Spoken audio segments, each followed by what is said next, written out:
I came here several times with my father when I was little, but stopped eating here as often after growing up. I hope the food here will be to your taste. Oh, don't worry. We haven't eaten at a hotel like this in a while. Paimon's getting excited already. In that case, I'll go order for us first. Please wait here a moment. Ooh, everything looks so good. People in Fontaine sure know how to enjoy life. Why, of course. Go ahead, try whatever you like. If the food's good, I'll make a group reservation for the rest of Spina di Rosula next time. And if it's not? Well, then I'll still bring everyone. Albeit with only one dish per table. You, sure have your own way of doing things. Oh, we called this a farewell meal, but we could also treat it like a victory feast, right? We did just win that case after all. Oh, true. Very true. In that case, boss, we'll have another 2 dishes. Huh? Paimon didn't mean that you had to order even more food. Speaking of cases, do you think that the mastermind behind the serial disappearances will get caught soon now that this has all happened? Well, we've certainly taken a big step forward, but I feel that's about it. We know that there's an organization that means to dissolve these young women, but we still don't know what they are really after. If it hadn't happened right in front of us, Paimon wouldn't have ever believed that a person could be dissolved like that. Right? Yet it was because this was such a preposterous notion that the investigation could never really move forward before. Ugh. If only that guy could have finished speaking! We were so close to hearing who was behind it. In such investigations, even the smallest step can seem like a yawning chasm if the trail of clues is cut off. To be honest, I don't have high hopes for any follow-up that the authorities might conduct. It's not that I don't have faith in their ability. It's just that a different perspective is required in some matters. It's easy to guard against and deceive a single narrow perspective. A shift in thinking is required at such times in order to produce a breakthrough, which is exactly why the Spina di Rosula exists. Those highfalutin folk are not all-knowing. That's why we exist, to seep into the cracks where filth falls through, where their watch fails them. That's the kind of problems we solve. Seems Paimon thought things were simpler than they actually are. It's all right. Well, this was supposed to be a farewell meal, so I doubt you have further interest in this business, right? Let's talk about something else. Like, what are your future plans? That's true. We didn't have a chance to speak to her after the trial ended. It didn't really seem like the right time or place to do it anyway. I see. So, your primary objective, which has been foiled so far, was to have a chat with the Hydro Archon. I've heard that there's a long line of people waiting to meet Lady Farina.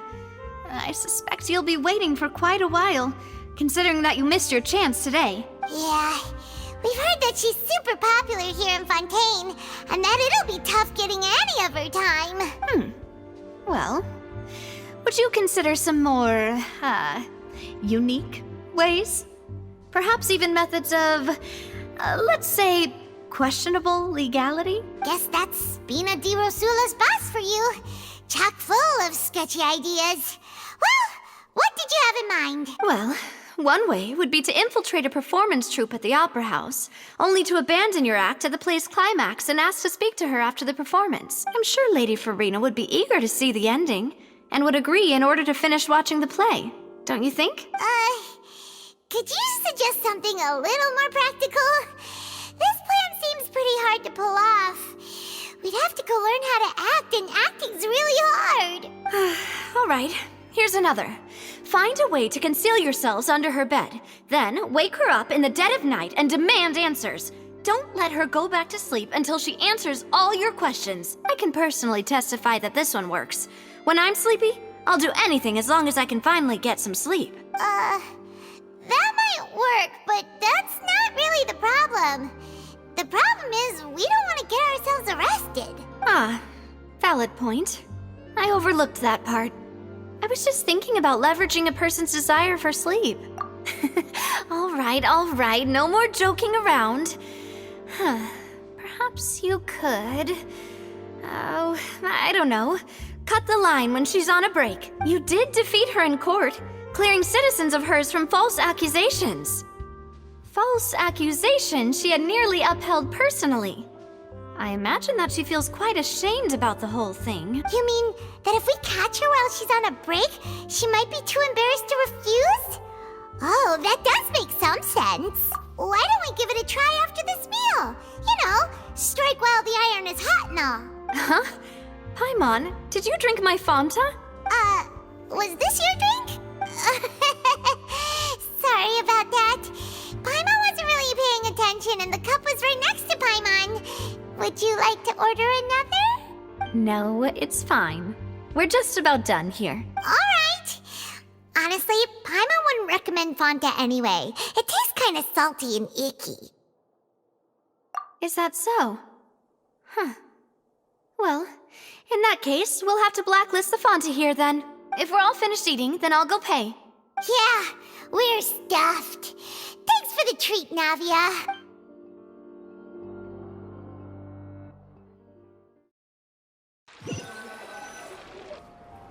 Oh, so full. Paimon can barely float anymore. Nah, that would be so... normal. You know, like you. Okay. As for expenses this month, we're left with... Hey, Navia! What are you doing over there? Oh, nothing. It was just a meal, you know? Nothing the Spina di Rosula can't cover. Let's get ready to try to meet the Hydro Archon again. Bye, Navia! So this is goodbye, huh?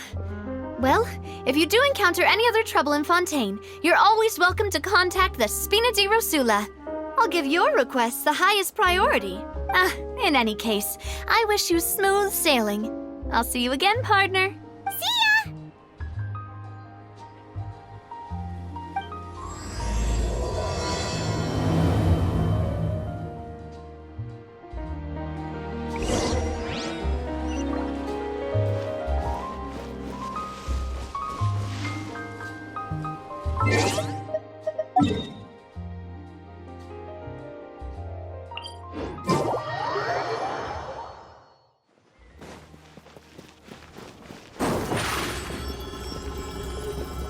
Step on up!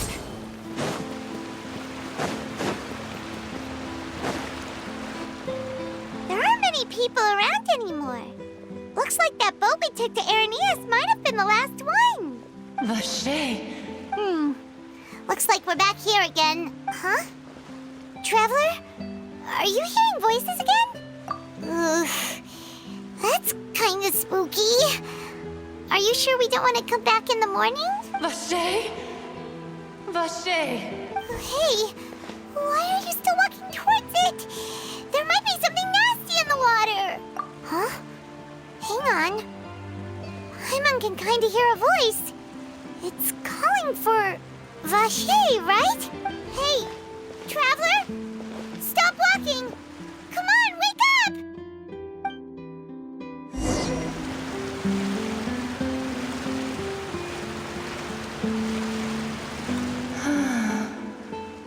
Vache, are you my dear Vache? No, wait. You seem to be someone else. Do you know Vache? Do you know where my love is? Wait. Who am I? I'm very sorry. I fear I do not know. My memories feel like they have been washed away like a flood. So many fragments dissolved amidst the tide, never to be recovered. How much have I lost? How many things that I once held dear while on land have I since forgotten? Yes, that is what I was once. But now, I am but the consciousness of one who is lost, therefore. I do not know how I came to be like this either. I only vaguely remember being covered in light blue water, and then all grew dim. I also remember going to many places. I loved adventure, loved exploring places of peril. No matter where I went, Vacher would go with me. I knew how dearly he loved me, and I also loved him equally as much. But now, we can no longer go back. The pain of such parting, I never knew how heavy it could be. No, our reunion no longer has any meaning. There is no way for us to create any new memories. The thought of me gives him no succor. So let it lie forgotten beneath the waters. If you meet Vacher, tell him not to look for me. Tell him to move on. That is the only thing I still remember. Perhaps that is so. As I was submerged in the waters, losing consciousness, I saw Vacher above the surface. His eyes were filled with such sorrow, such longing. If only I could have comforted him, told him that I did not suffer. Indeed, I had felt a great warmth. Is that what you call it? Dissolving? If anything, I consider it a form of release. It was a state of neither fear nor frenzy, with only an endless peace. Like the water's still surface. I could also liken it to being a thirsty person who drinks water for the first time, and only then sees how they have lived for so long in a world of endless want and anxiety. I think I hear your companion. It's time for you to go, I think. Farewell, then. I am glad that you were able to sense my presence. Remember, if you see Vacher, tell him not to seek me out any longer.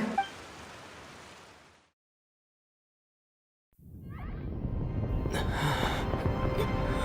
up! Come on, hurry! Navi is outnumbered!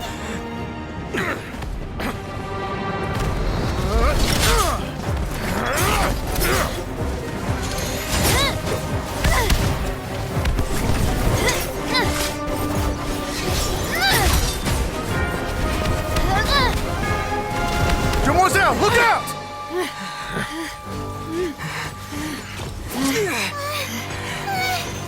Dear God, it's a whole army of Gardamex.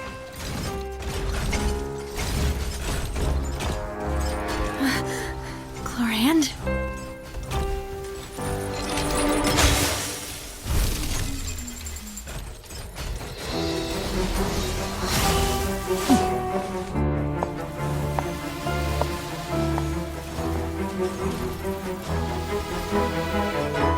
Quick, now's our chance!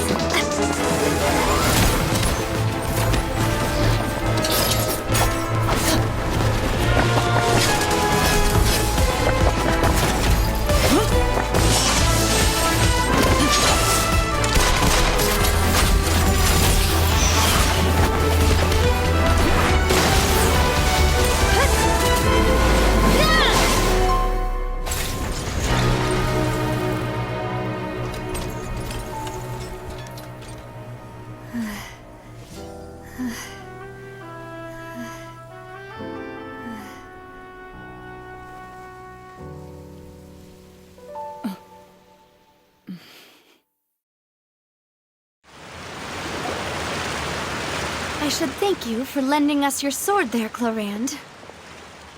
But before I do so, could you explain how you managed to show up here? I followed you. It seemed to me that danger has followed you more closely as of late. I believe that following someone without their knowledge is actually called stalking, is it not? Mr. Callus's last wish was for me to ensure your safety, and I will not betray his trust. He would do the same, were he alive today. Do not speak of my father! Sorry, demoiselle. I was not strong enough. Thank you for your aid, Miss Clorand, but do keep an eye out for your manner of speech. I believe we all wish to avoid unnecessary emotional harm. Sorry, I did not consider your feelings. Whatever. What else do you know? How did you come to the conclusion that I'd be in grave danger? I doubt I know much more than you, but I believe that the mastermind behind the serial disappearances is very powerful. Your performance tonight will almost certainly attract their attention. I'm sure they've known about me.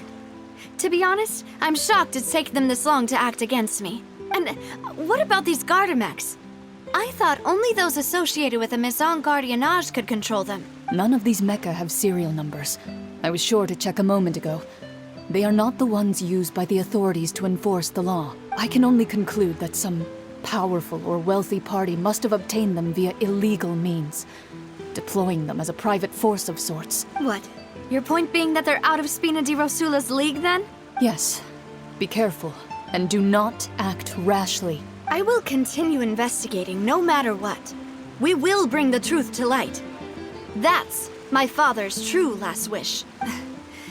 Regardless, thank you for your help today, Clorand. But if you get any ideas, tell me first. I don't much appreciate being followed. I do not think that they'll strike again anytime soon. So I shall stop following you. Good day, all. Right. I suppose that's the best news we've gotten today. Demoiselle, I believe that Miss Clorand was being sincere with you. If we tried, we could attempt to thaw relations a little. I know, she's... Oh, thank goodness! Paimon thought we were done for! Those Gardamex came out of nowhere while you were unconscious, and Nadia and her gang saved us! Oh, and there was that champion duelist named Clorand who came out to save us too! We got lucky there. Paimon probably couldn't have fought them off otherwise. Oh, come now. Forget all that polite talk. That wasn't really a farewell meal we had back there. Not for me, anyway. In truth, I hope that every meal we have together shall be a victory feast. As such, we're still partners. There's no need to thank me. It will take 50 years for me to match Demoiselle's magnanimity. If it were me, I would have joined the Spina di Rosula on account of her goodwill long ago. All right, you two. That's enough. Actually, Navia, how did you know that we were in danger? You sure did show up in the nick of time.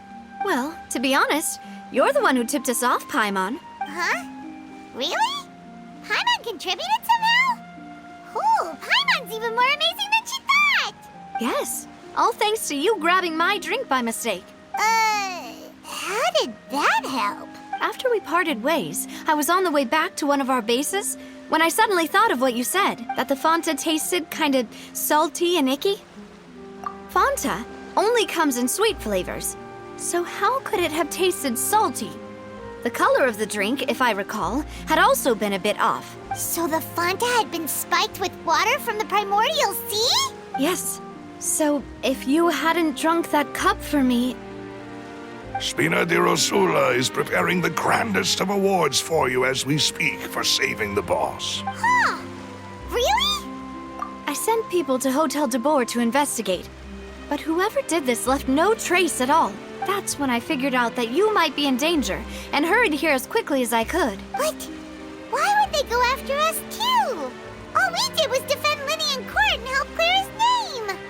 Ugh, now we're caught up in this mess too, aren't we? Well, you did foil a plan that they were probably pretty proud of, and almost got their name in the process. Speaking of which, did anything strange happen when you drank the primordial seawater? Well, it can't be a coincidence that the traveler fainted just now. He said that he heard that voice calling for Vache again. Oh, and this time Paimon heard it too, but it was real faint. Does this situation have to do with the primordial seawater then? Does that mean the primordial seawater raises someone's sensitivity to hydro when it's used on people who are not from Fontaine? That doesn't sound like too much of a bad thing, to be honest. New intel? While you were out cold? Well, let's hear it, shall we? Oh, that is important. Vache. That name doesn't ring a bell. I suppose he hasn't stepped forward as a witness in court lately. Since he saw that young woman dissolve, he was at least at the crime scene. But he never gave testimony or any information regarding people dissolving in the primordial seawater. Could he have been threatened? Yes, thank you. This is very important information indeed. We will continue to investigate. Oh, you mean you'll help us investigate? Well, you did say that our farewell meal didn't really count. That means we're still partners, right? And besides, we're in this now whether we like it or not. You're not gonna let those people who targeted us get off the hook so easily, are you, Traveler? Demoiselle, do try not to look quite so pleased. You are the face of Spina di Rosula, after all. You talk too much. Well, in that case, let's head back to one of our bases, shall we? I'll arrange accommodations for you. We also have some plans to go over, and hopefully we can deepen our bonds as partners. But we'll take that one step at a time, I guess. Don't worry, you two. With us around, our base is definitely secure.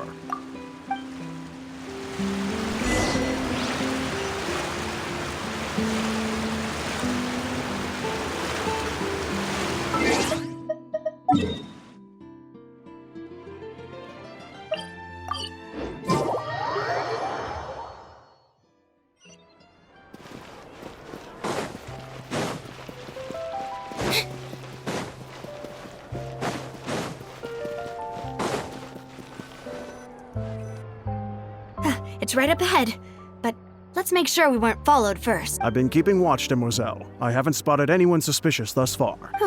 Very good. But let's not let our guard down for now.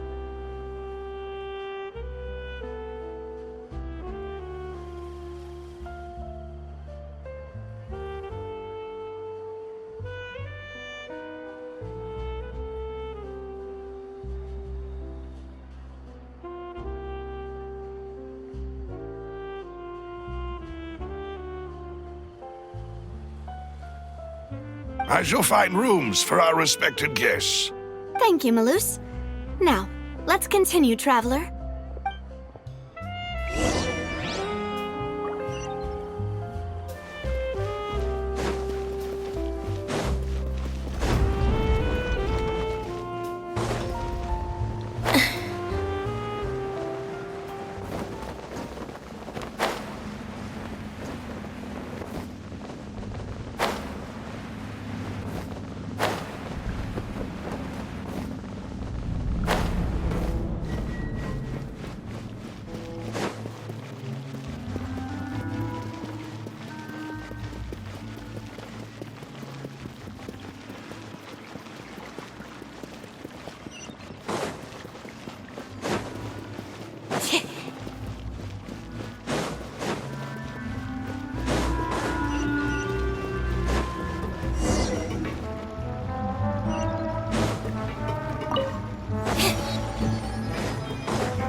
This is your base? It's not quite what Paimon imagined. Your accommodations have been arranged. Under the present circumstances, I can confidently say it's the best we have. Well, our funds have been a little tight lately. After all, we don't allow illegal or unethical profiteering. In fact, our funds often come from citizenry who support us. Seems like it's tough times for everyone. But if you have the support of the people, that does sound like it's worth it. To be honest, our financial situation was a lot better back when my father was in charge a few years ago. I'm afraid I'm not quite his equal. Your father... he was the previous boss of Spina di Rosula, right? How did... Demoiselle, if you'll allow me to explain. No. I'll explain it myself. I suppose I couldn't run from this topic forever. And as partners, this is something I hope they can understand. My father's name is Callus. Yes, the same one they call Callus the Unfaithful in the streets. 3 years ago, he was accused of murdering his own friend. But he chose a duel to defend his honor instead of standing trial. He died in the duelist's ring. Oh no. But I do not believe my father was a murderer. I'm sure he was set up. At the time, I believed that if he only stood trial and was duly investigated, something amiss would crop up and prove his innocence. But strangely, he not only requested the duel himself, but rumor has it that even after being seriously injured, to the point where he could be deemed as having lost the duel, he refused to surrender, determined to die in the arena. 3 years later, I still don't understand why he did that. How could he protect his honor if he's dead? If anything, he gave up his chance to defend himself. The closest piece of info I have is that my father had been investigating the serial disappearances case at the time of his death. Ah, so that's why you're so determined to get to the bottom of that case. That's right. I've also tried to investigate the murder my father was implicated in, but I haven't found a single new clue in my countless reviews of the investigation records. However, I believe that if the murder case is related to those behind the disappearances, they must know something. I must know what really happened. Was my father coerced? Framed? Even if he really did kill his friend, I must get to the truth. If only he'd been more open with me when he was still alive. He even hid the fact that my mother died due to complications when giving birth to me. And now, here I am investigating his death. You really are a handful, aren't you, Papa? Demoiselle, please, if there is anything I can do, anything at all. I also will never believe that Master Callus murdered anyone. There are none whom I respect more than the two of you, Demoiselle. Master Callus did so much good in life, yet all it took was one murder case for him to be dubbed Callus the Unfaithful. Even our supporters decreased greatly due to that incident, hence our strained finances at present. Wait, if Callus was such a good man, wouldn't people at least be a little suspicious when he was accused? No. Perhaps people just revel in that kind of drama. It's not something exclusive to people from Fontaine, really.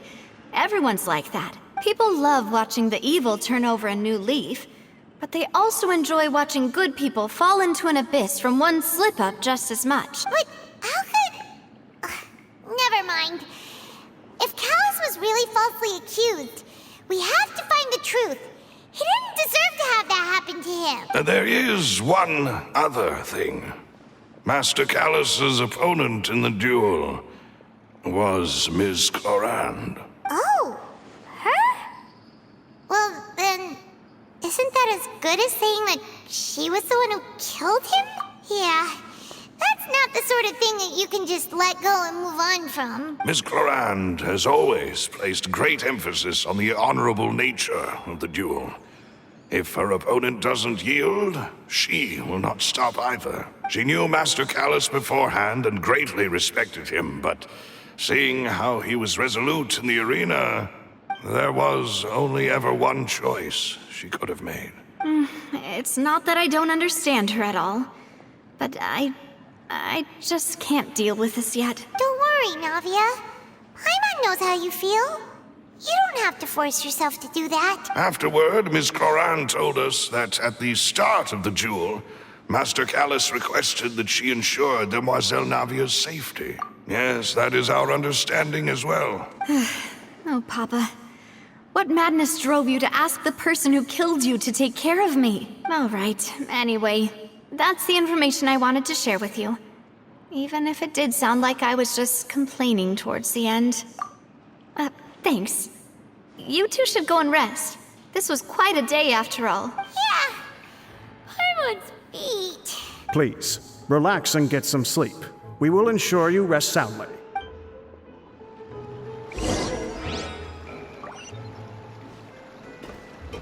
Whether it be responsibility for Spina di Rosula or Master Callus's death, It all landed on Demoiselle's shoulders so suddenly. This won't do. I must become stronger.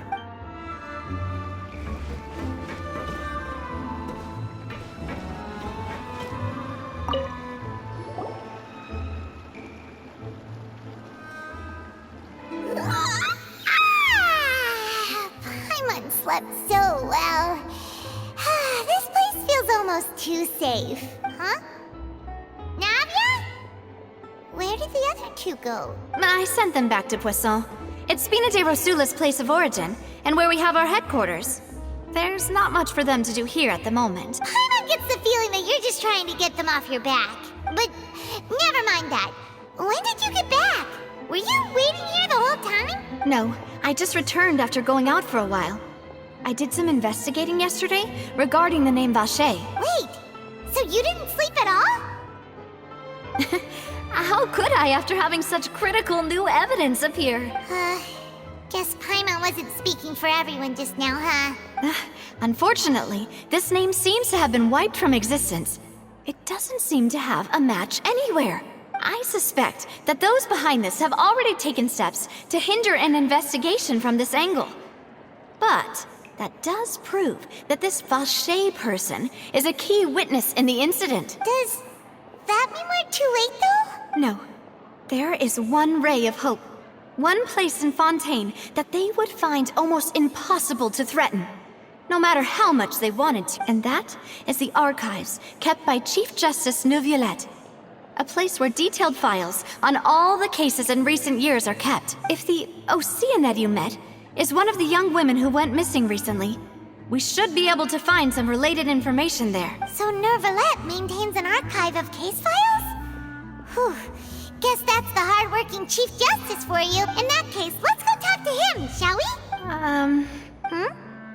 Aren't you coming along, Navia? Did you get tired? No, it's nothing. Let's go see the Honorable Chief Justice.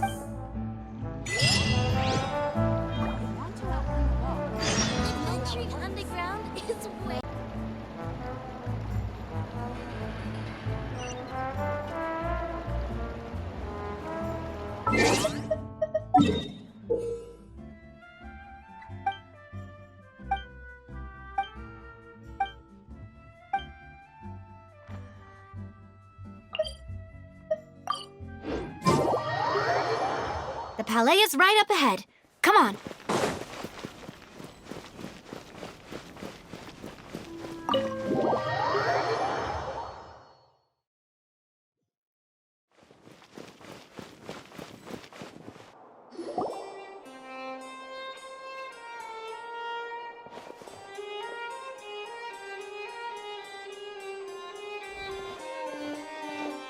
Halt! Please state your business here. The Chief Justice is presently occupied with official matters. This place does look pretty heavily guarded. Guess that proves that Neuvillette's files are really secure. Hey, don't you recognize us? Huh? Who are you? Just to be clear, I don't care who you are or who you might be related to. Our rules make no exceptions. See? They've got great discipline, too. Yep. Paimon can tell. If you're here just to crack jokes, I can point you towards the exit. Unlike some, we're busy, so please leave if you don't have a reason to be here. No. What I meant to say is, shouldn't you remember us from a few days ago? We were at the trial of the great magician Linny. Oh, yes, I remember. I read about it in the Steambird. You must be Linny's attorneys.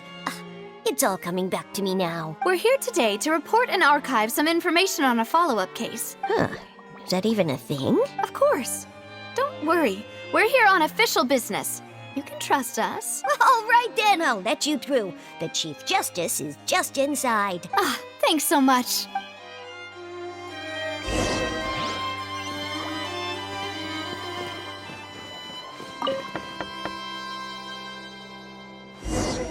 Please come in.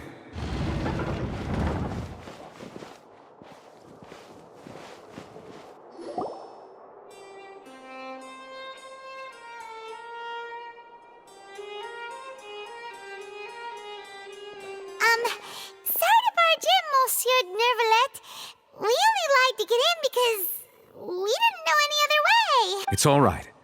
Please let me know how I may be of assistance to you. So you're not mad at us? We're looking for a man called Vache. He may have been an eyewitness in the serial disappearances case. If we can find him, we may be able to unearth some key information on the case. Ah, I see. In that case, please wait here a moment while I browse through the files.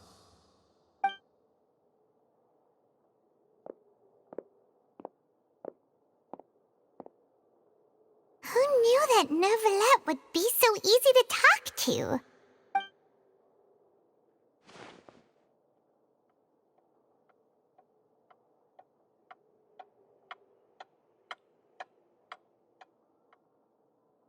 Unfortunately, I'm quite certain that no one by the name of Vache has been involved in any case, criminal or civil, in the past several years. There are no records of him either in the files or in my memory. Traveler, what if it was really just a dream? Is that so? All right then. Thank you so much, Monsieur Neuvillette. We'll take our leave now. Ahem.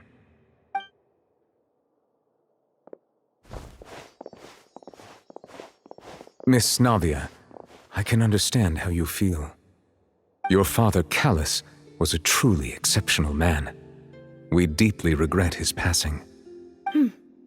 And what are you trying to say, Monsieur Neuvillette? Are you trying to console me? Extend your sympathy? Or just express some tendril of regret? No. You are not trying to do any of that. I can hear it in your voice. There's no emotion behind your words.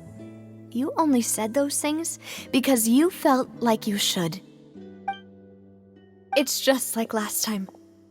After my father took his place in the duelist ring, I pushed through the guards to talk to you as a last resort. You even told me then that you thought there was something fishy with the case, yet you still allowed the duel to go ahead. In your eyes, the value of a human life is nothing compared to those cold laws you hold so dear. If you truly regret my father's death, then why didn't you call a stop to the duel? Why didn't you give me the power to stop him from throwing his life away? Why did you just let him die, despised and hated by all? Everything was hanging on a thread at that moment. Just the tiniest effort could have changed everything. There are still so many things I never got to tell him. So many questions he still owes me answers to. If you really have no heart, then just look me in the eyes. I, Navia, will show you the true meaning of regret. I'm sorry, Miss Navia. You and my father are truly alike. You keep all kinds of things in your heart and never say a word to anyone. It's not so much that you can't feel, but that you would never express anything. Oh well. In any case, everyone already knows full well the apathy of the Chief Justice. My apologies for taking my emotions out on you, Monsieur Chief Justice. Let's go, Traveler and Paimon.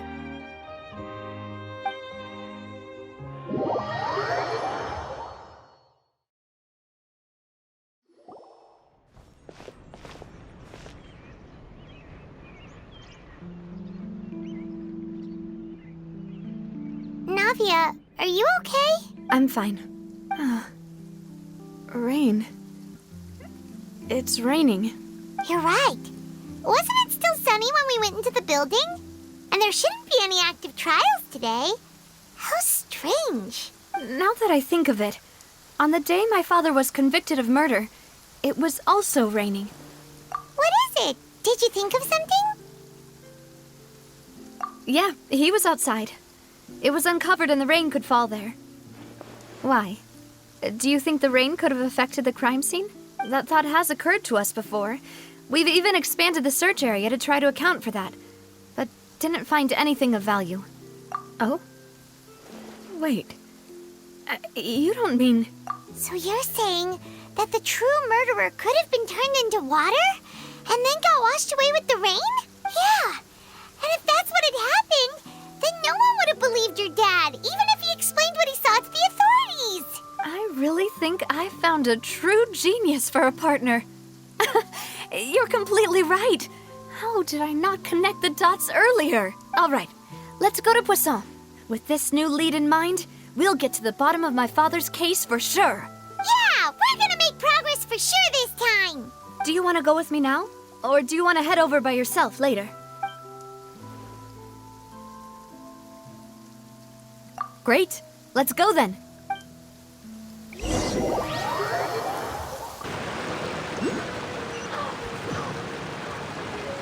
The skies have cleared? What a pity.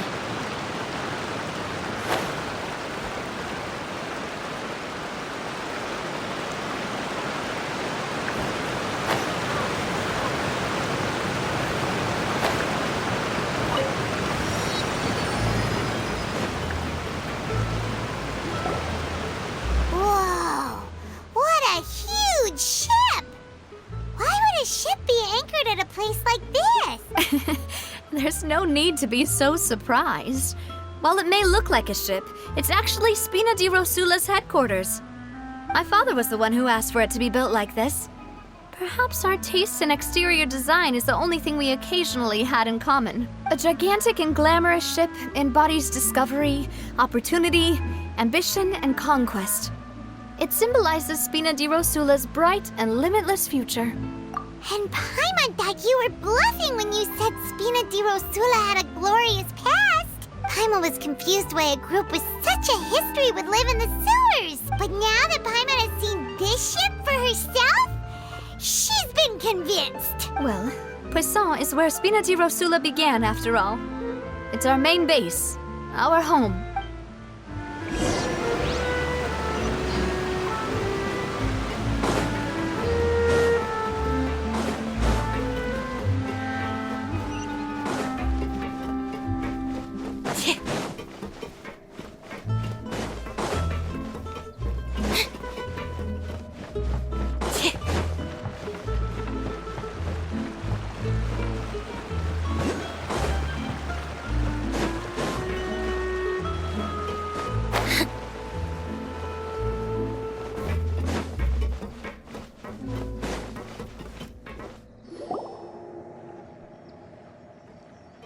Melus, we're back!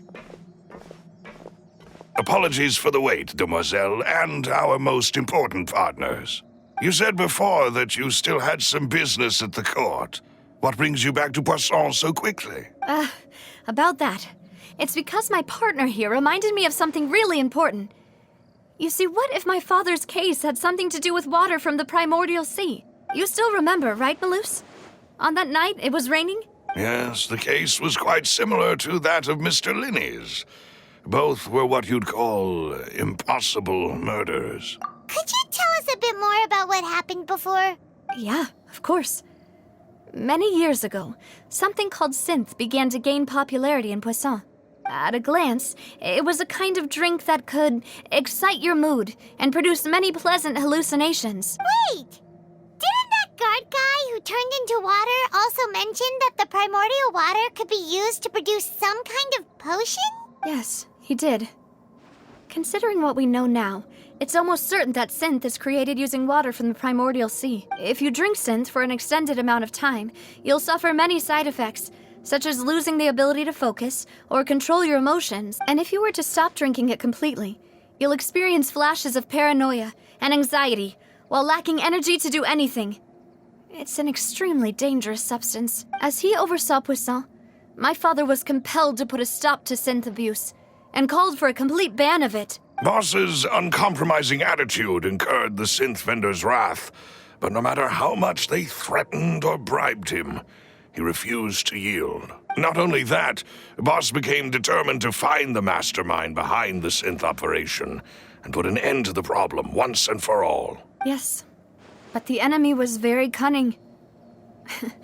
So he could never get anything out of the dealers, all of whom only sold the stuff and weren't privy to the rest of the operation. Recognizing that, my father decided to contact the dealers in secret and cultivate personal relationships with them.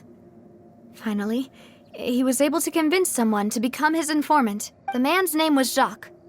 He felt greatly ashamed about his work after seeing many families destroyed by synth abuse. That night, my father hosted a banquet at his countryside estate. He planned to meet up and exchange information with Jacques over some food. But then, we heard 2 gunshots from the courtyard. We raced to the scene and found my father, still holding a gun, and Jacques, who was already dead on the ground. Huh? How did that happen? Aren't they on the same side? Sounds just like Lenny's case, doesn't it? In both cases, the culprit seemed obvious, but neither appeared to have any motive at all. Looking back on it, though, I now believe the most important clue was something we all overlooked at the time. There were pieces of clothing left at the scene. Precisely. It's all thanks to you that I made the connection now. Back then, we all just thought they were some costumes that Jacques used to disguise himself at the banquet. But, considering it now, it's almost certain that they belong to a third person at the scene. With one extra person, we'll also need to reconsider why the 2 shots were fired. You're right. We still don't know what happened. But my intuition tells me that we're on the right track to figuring it all out. I'm finally headed towards the truth. Jacques was an empathetic man who was infinitely remorseful for his past actions. It's unlikely that he turned on Boss with 0 warning. I think this third person is probably the key to the full truth. On that note, however, even though this will not please you, demoiselle, as your and your father's butler, I must still offer a word of warning. Our opponent is insidious and cruel.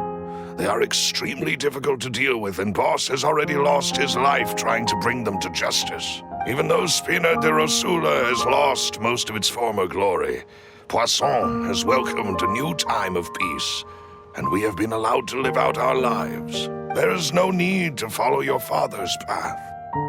It would be both wise and in line with Boss's wishes to step back and give up on the case. If that's indeed what he wished for, then he should have told me that himself. Was I not the closest person to him? And yet, I was the one most kept in the dark. What was the point of him dying without sharing any of the secrets he knew? Did he manage to protect anything in the end? Synth is still here. Callus the Unfaithful is still his epithet. And Spina di Rosula is barely getting by. Nothing has changed. Did he think I'd just accept his meaningless death and live out my life just as meaninglessly? I've never accepted that. Ever. Not since that day, and certainly not now. I want to find out the real answer for everyone's sake.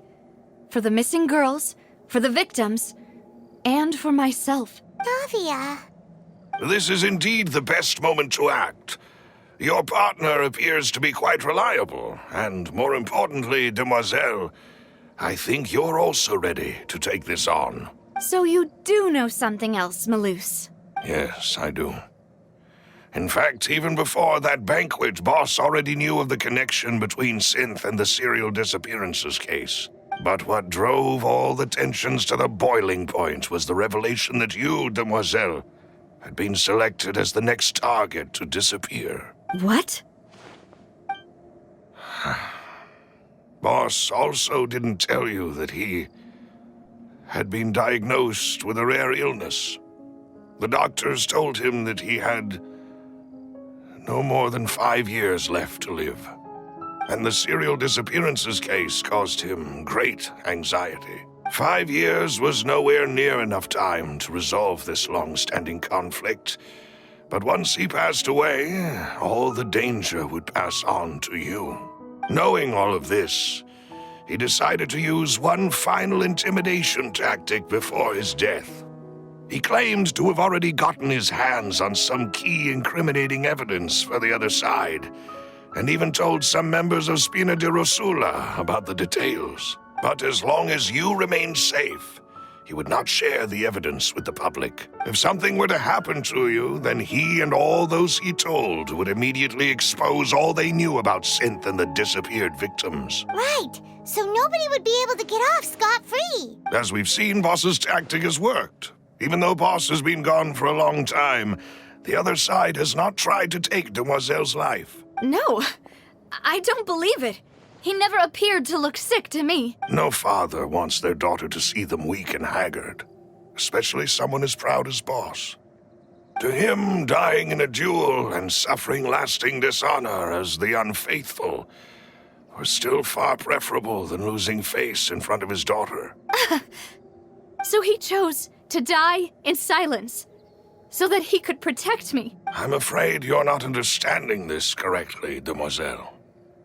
What Boss wanted to hand to you was not a parasol, but a sword.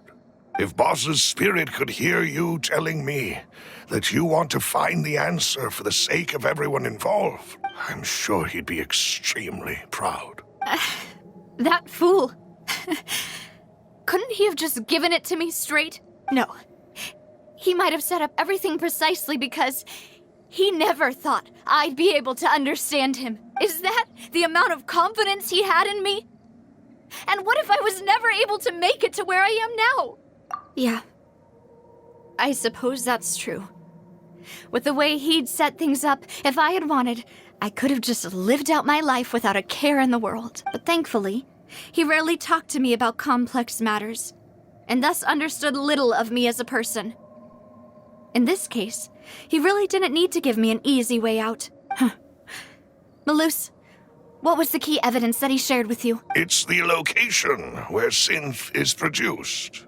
Essentially, it's the enemy's headquarters. When he was threatening the enemy, Boss didn't share the specifics of the incriminating evidence he found. But if you want to use it against the enemy, you'll still have to take several things into consideration. Why? If we know where the place is, can't we just go storming in? You mustn't forget that we're fighting against a mysterious and dangerous organization that's been in operation for decades. There's no telling what might be lying in wait at their headquarters.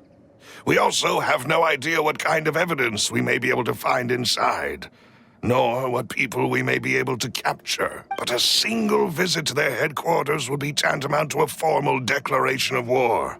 The worst case would be that we leave empty-handed, but also open ourselves up to full retaliation. Then, in that case, why not work with the Fontaine authorities? Well, you saw one of them dissolve during Mr. Linney's case. We have no idea just how thoroughly they may have been infiltrated. That's true. Seems my father really had no choice. But things are different now. It should be a lot easier to prove the other side's guilt, now that we've connected Synth with the disappearances case. You sound like you've put a lot of thought into this, Malus. I am the butler, after all. I live but to serve the boss and Demoiselle's will. I've always been willing to take on any kind of risk for your sake. But considering my relative lack of ability, I've spent my time keeping secrets, performing basic investigations, and waiting for the right time to come. Thank you for all of that, Malus. Have you discovered anything new in the past few years? Let me think. One conclusion I came to was that the enemy must be quite familiar with Spina di Rosula, or at least have an informant planted here. When I announced orders to the organization's members on Demoiselle's behalf, I used to deliberately keep a few people in the dark and observe the reactions of the synth vendors. If the vendors didn't change their plans, then the individuals informed of our orders must be innocent. If the vendors packed up and fled, however, then someone must have given them the news. After several rounds of testing and investigative tracing, I've narrowed the suspect list down to 3 people. The first is Florent, Spina di Rosula's senior advisor. Huh? Florent? Yes, surprising, isn't it? He was one of the people Boss trusted the most, which also means that he was someone who understood Boss really well. Thanks to his position within Boss's innermost circle, he always knew our upcoming plans and could thus avoid capture this whole time. There's someone else like him too. Marcel, the head of Confrérie of Cabrières. Uncle Marcel.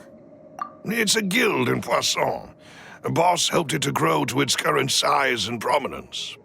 In the beginning, they were only reselling some daily goods, but now they're one of the richest guilds around, with a lot of business connections in the city. So, they're like a sister organization of Spina di Rosula? Yes, you can say that.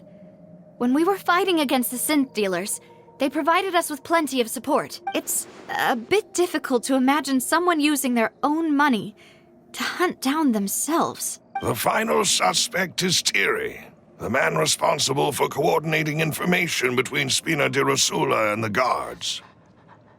Although the guards mostly leave us to our own devices, there are still many activities we have to report to the local authorities. Since Thierry is always in the know about our current activities, he could theoretically always plan one step ahead.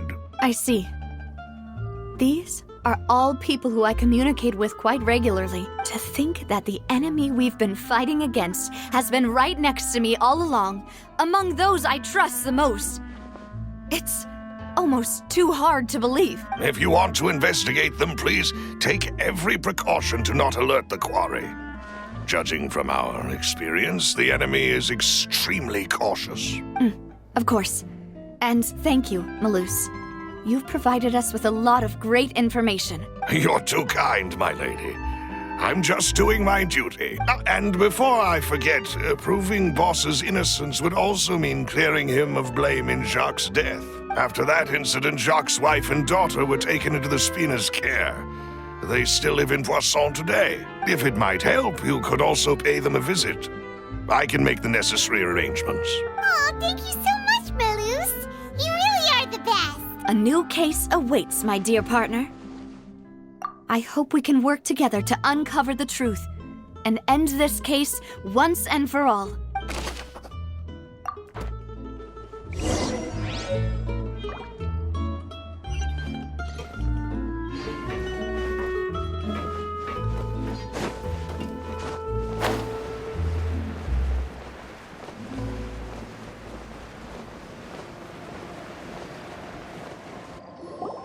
It is settled, then.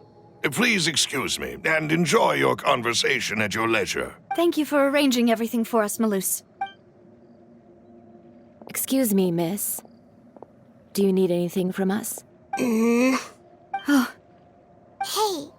Navia's all quiet. This isn't like her at all. I'm sorry that I only came to visit after all this time. After what happened, I didn't know how I was supposed to face the two of you. If it's about that, there's no need to apologize. After my husband died, Spina di Rosula sent us a lot of mora and support. I understood your guilt and apology to be genuine. But aren't all of those things nothing compared to the loss of Jacques? I can understand the kind of pain that comes with losing a father so needlessly. You don't understand at all. I didn't know how to face you, because I didn't know what I could possibly bring as a consolation gift. I know only the full truth could bring closure to you, and to all of us. I'm sorry. I appreciate the sentiment, but you don't have to carry all that guilt. On the matter regarding my husband, my daughter and I have more or less found our answer already. Would you mind sharing it with me?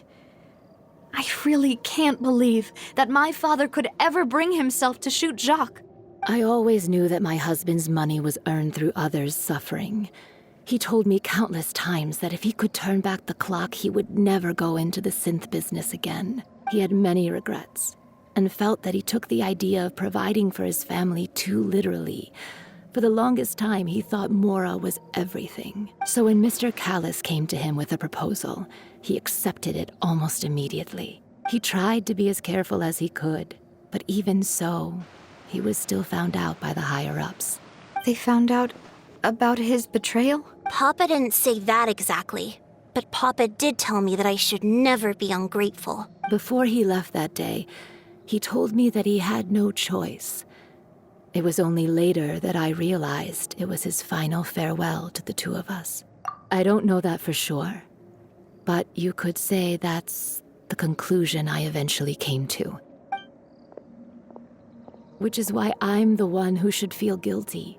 Callus had always taken great care of us, both when he was still alive and after he passed away. Even if he fired the shot that killed my husband, it was likely in self-defense.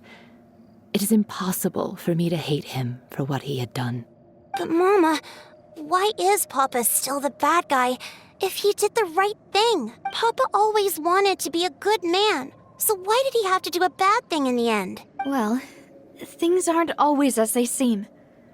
You still feel like your papa was a good man, right? Yeah, Papa was a really good man. The best in the whole world. Then you should hold on to that. If a good man had to do a bad thing, then he must have had his reasons, regardless of whether he left you a parasol or a sword. He must have done so to give you a better life. Oh. Thank you for everything you've told me. I will definitely find the truth. The current state of things is not something I'm willing to just sit back and accept. Thank you. I'm very grateful to hear this from you. Even though your personality is quite different from your father's, your determination when you speak is really similar. You really think so? That's the first time anyone said that to me.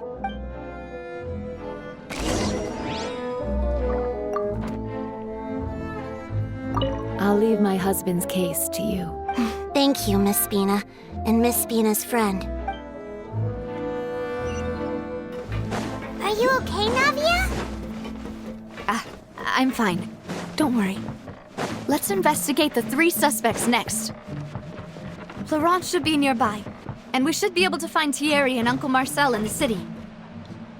I'll get myself together on the way, so please don't worry.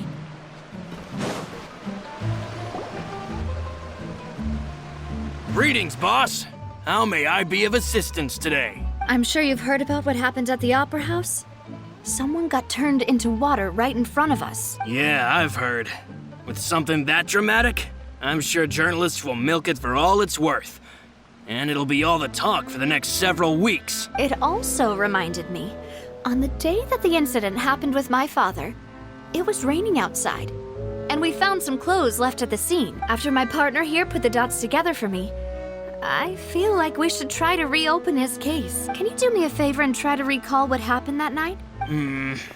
Let me think.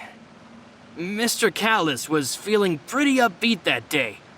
So he was drinking and bantering away with us at the table. After that, he told us that he wanted to go get some fresh air. So we let him go without thinking much of it. Who knew that we would hear 2 gunshots ring out right after? My first reaction was that Mr. Callus's life was in danger. So I grabbed my holster and made a mad dash toward the scene. But when I got there, it was already too late. Mr. Callus was standing over a dead body with a gun in his hands. All we could do was look back and forth at each other, not knowing what to say. So you also remember 2 gunshots then? Indeed. The guard said that the first shot didn't hit anyone, while the second killed Jacques.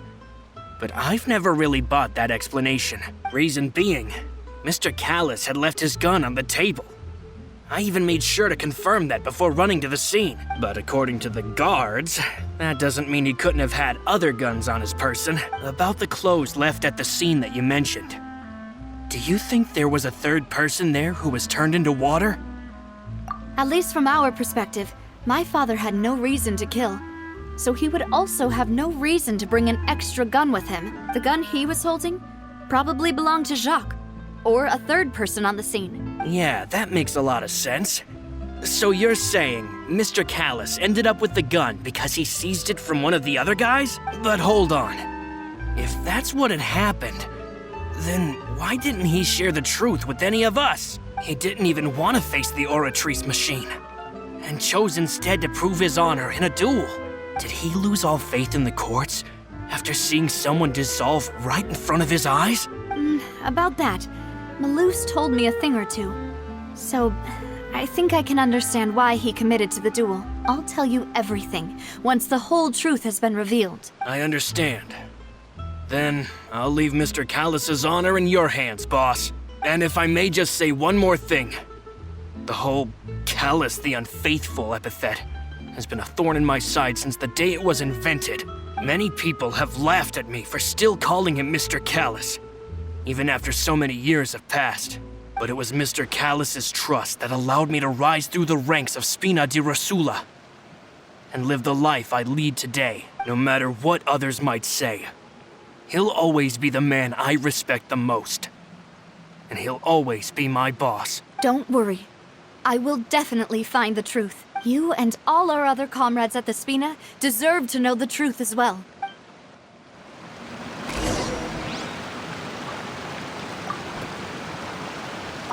My apologies, boss, for that last sentimental bit. It's just...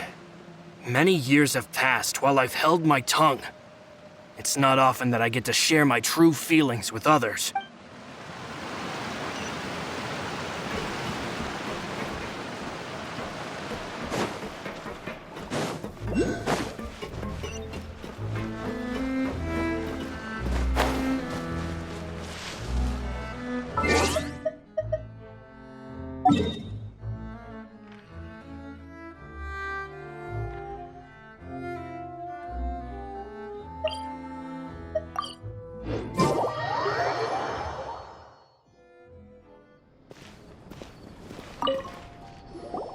Hey, Thierry! It's me! Oh, now, what brings you here, Miss Navia? I've heard that you made quite the name for yourself at the Opera House. Oh, so you've got news of that already. Oh, okay. Hey, I'm also a member of the Guards, you know. The way you make it sound, people would think I was sent off to Poisson because I had done something wrong. Are you sure there isn't a little bit of truth in that? Under normal circumstances, shouldn't you have been called back to the city already? I mean, where I work is really up to me. Let's just say I enjoy the ambiance of Poisson. Callus did a fantastic job running the town, building Spina di Rosula from the ground up and clearing many obstructions in my way. It would be next to impossible for me to find a similarly easy but high-paying job in the city. Anyway, enough chit-chat. Are these two friends of yours? You, here for some formal business? Yes. These two are my partners. What happened at the Opera House made us realize that Linny's case and my father's may be related. We're trying to reinvestigate the details of my father's old case. Ah, I get it. You think there might be more to the case now that we know people can be dissolved into water, right? I was also flabbergasted when I first heard of it. If you want to go through the original files from your father's case, I can help you look for them. That'd be much appreciated. Thank you. Actually, I have another question. Do you have the authority to dispatch Gardamex? Of course. Without them, I couldn't possibly handle Poisson on my own. Why do you ask? We definitely can't use them to forcefully get more evidence for your father's case. Well, you see, just recently, we were attacked by a horde of unnumbered Gardamex in the city. So, if you hypothetically wanted to do something against me, all you would need to do is get rid of the mecha serial numbers and send them after me. Then you think too highly of my abilities. Dispatching mecha is very different from controlling them. If I had to make an analogy, when you order a dish, the chef will make it for you. You can ask the chef to cook, but not to massage your shoulders or carry your baggage. If you try to make unreasonable demands, the chef would just think you're out of your mind and ignore you completely. The same goes for me and my Gardamex. Removing a serial number is also not as easy as you might think. There are a lot of complex steps to it, and it's almost impossible to keep it a secret. So I can promise you, those mecha were definitely private units. They're certainly not cheap. So whoever their owner is must be super rich, powerful, or both. Now that you mention it, though, being in the synth business would definitely be profitable enough to afford this. Oh, then you're officially in the clear, Thierry. Oh, well, thank you for the vote of confidence, Navia. Jokes aside, I'd like to wish you all the best with your investigation. I'll be staying in the city for a little while, so Just come find me if you need any support from the guards.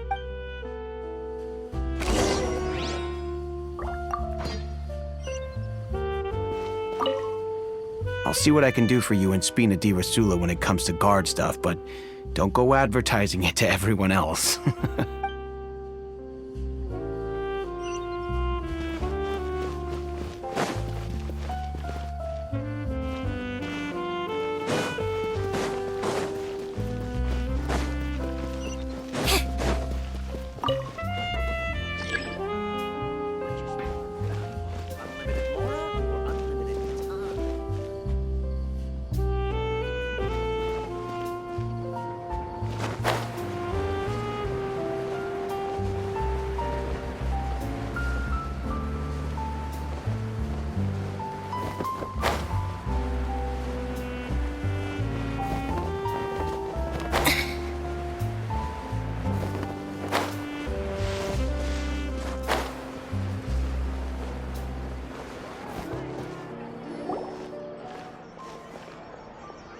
Hello.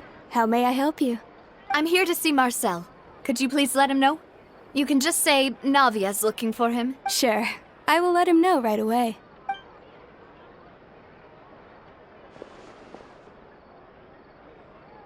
Ah, Navia, hello. Sorry to keep you waiting. I'm not as young as I used to be, so my legs are giving out a bit. Oh, it's all right, Uncle Marcel. There's no need to stress. I just wanted to talk to you briefly about what happened in the Opera House. I'm sure you saw everything too, right? Yes, I've never seen anything so strange. Oh, you were at the Opera House too? That's right. I went there with Navia to see the magic show. Who knew it would turn into a whole murder mystery? I also witnessed your marvelous sleuthing work. Quite impressive. To beat the Hydro Archon at her own game on her own turf, I can already imagine everyone in Fontaine discussing your exploits over a few glasses of wine. Oh, Paimon doesn't want to become the talk of drunkards. Apologies.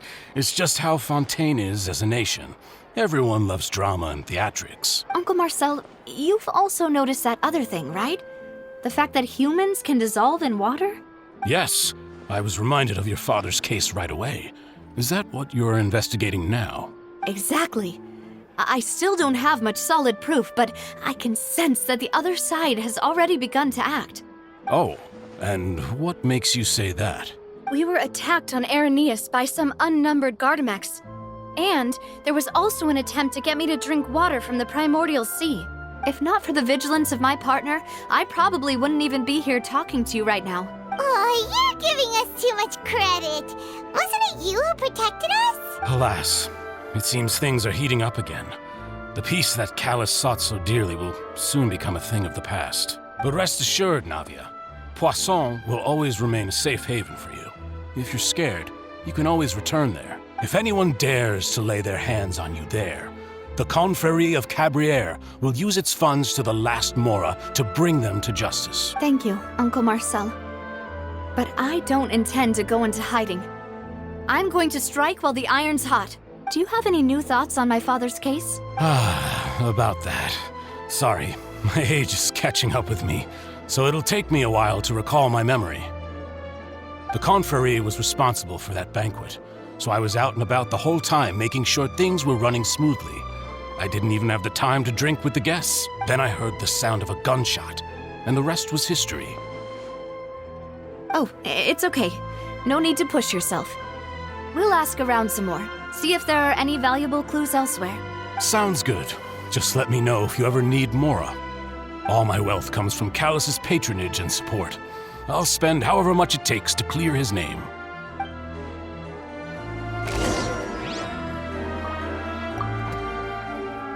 Alas, why do these kinds of things happen to the kindest people?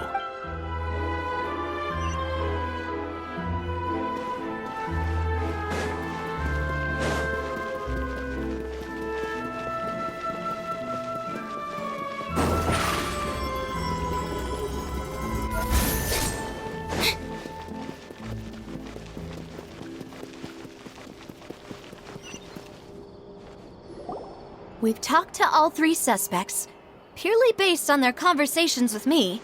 None of them sounded particularly suspicious. I suppose that's to be expected, though.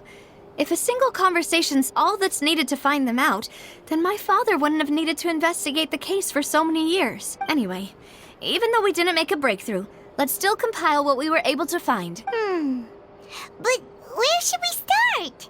Ah, you're right! Flora mentioned that Callus probably only ended up at the garden because of circumstance. That makes sense. According to Jacques' family members, he already told them that he had been discovered, and that he had no choice before he left home that day. If I had to guess, he probably received an order from the synth boss to kill my father. Had he refused, he and his family's lives would have been forfeit. So, Jacques fired the first shot? Oh? And why is that? Ooh, that's a good point. Jacques probably already knew that he was just being used as a tool for murder. And once he had completed his mission, he'd be of no more use to his boss. So, what would make more sense from his perspective would be to turn his back on the Order and seek protection from my father. Makes sense. But without evidence, that's still just a theory. Besides Jacques, the attack from the Gardamex has been bothering me quite a bit as well. It's obvious that our enemy has become more antsy after the secret of the primordial seawater was revealed. Do you think he knew, even then, that we'd follow this lead to the end? Given everything that's happened since, it's quite possible. But who among the 3 suspects would have the ability to control privately owned Gardamex? Thierry, you say? It is possible that he's figured out a way to convert the Gardamex for personal use, but I didn't feel like he was lying when he was talking to us about the mecha. I also don't think he'd be able to keep that kind of tampering under wraps. Yeah. Had he actually tampered with the mecha, we'd be able to prove it with a simple check of the guard's inventory. If the mecha were taken from the guards, it should be pretty easy to find out when and how that happened.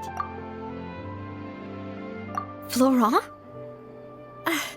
It is true that he was closest to my father, and thus had the best chance of learning about his dealings with Jacques. But as Spina di Rosula's advisor, his work mostly deals with personnel and security, so he shouldn't have much means when it comes to finances. So you're saying he's too broke to afford a mecha army? Exactly. He can't. And even if he could, I don't think he would be able to dispatch a whole group so quickly. Uncle Marcel? My father did really trust him. And they worked together on a large number of projects. Maybe that's how he got to know Jacques. And with funds from the Confrérie, he could also afford a large number of Gardamex. It's still really hard for me to imagine, though. After all, Uncle Marcel has been around since I was just a child. Also, wouldn't this mean he has been spending a whole lot of mora and energy to fight his own synth business? Who could it be?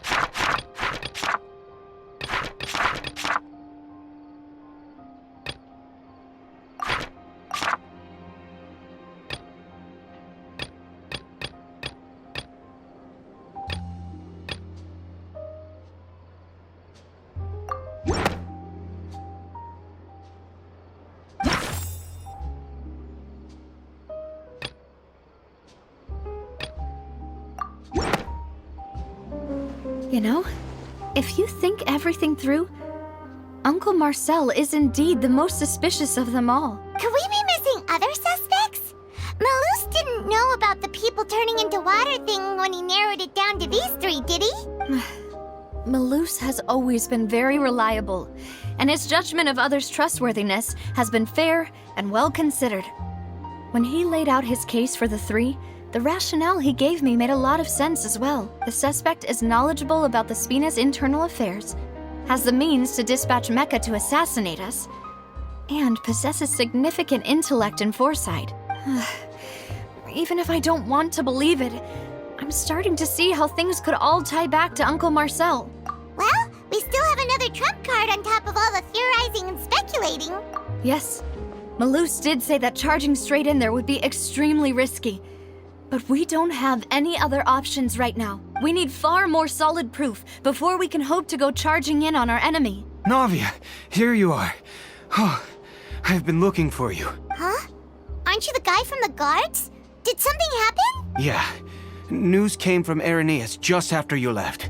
We've got another trial on our hands. Wasn't that place built specifically for holding trials? What's so newsworthy about this one? I know. But they said the person they're putting on trial is a Fatui harbinger called Tartaglia. What? Is that someone you know? Yeah, we know him. Maybe even a little too well. Well, he's been accused of being the true culprit behind the serial disappearances case. It's absurd, don't you think? Wait, how? None of our investigations have had anything to do with him. That's what I thought was strange about it, so I came to tell you the news right away. If the charge against him stands, then it'll be next to impossible to get the guards to support any of our planned investigations. Right, because they'll think they've already found the culprit. Yeah, and it'll be a lot harder then to clear Mr. Callus's name. I understand. Well, partner, what do you think we should do? We still haven't found any conclusive evidence. Huh? Split up? What do you mean?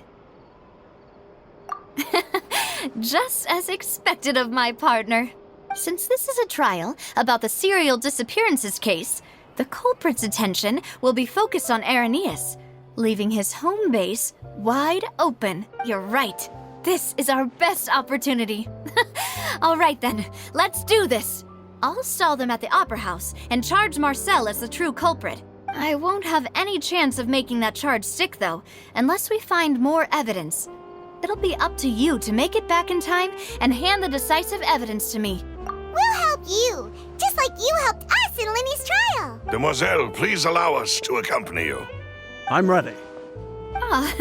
Malus, Silver, when did you two get here? We heard that you'll be leaving Poisson and figured that you might require our assistance. It's our hope that your confidence will be bolstered with the two of us by your side. Thank you so much. Then, let's make haste for Irenaeus. Paimon, Traveler, I'll see you at the Opera House. See you then!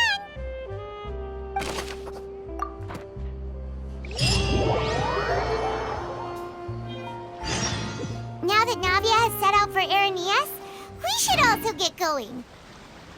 The location has already been marked on the map, so let's head over.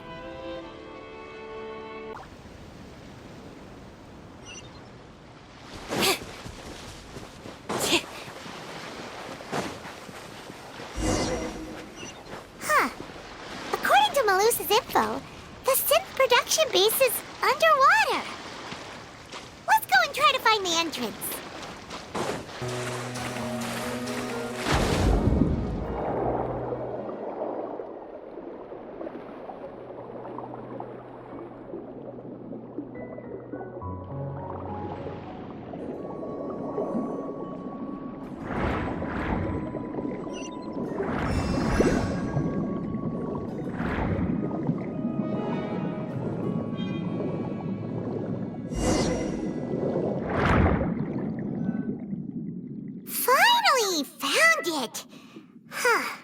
So this is the entrance that leads to the synth production base. It sure doesn't seem out of the ordinary at all. You're right. An important place like this is bound to have a ton of protective measures and mechanisms. Navia's probably arguing up a storm right now to stall for us.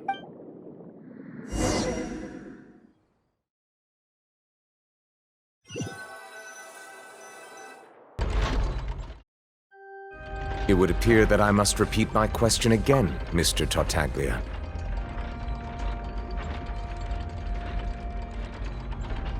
Do you accept the charge that you are the true culprit behind the serial disappearances case?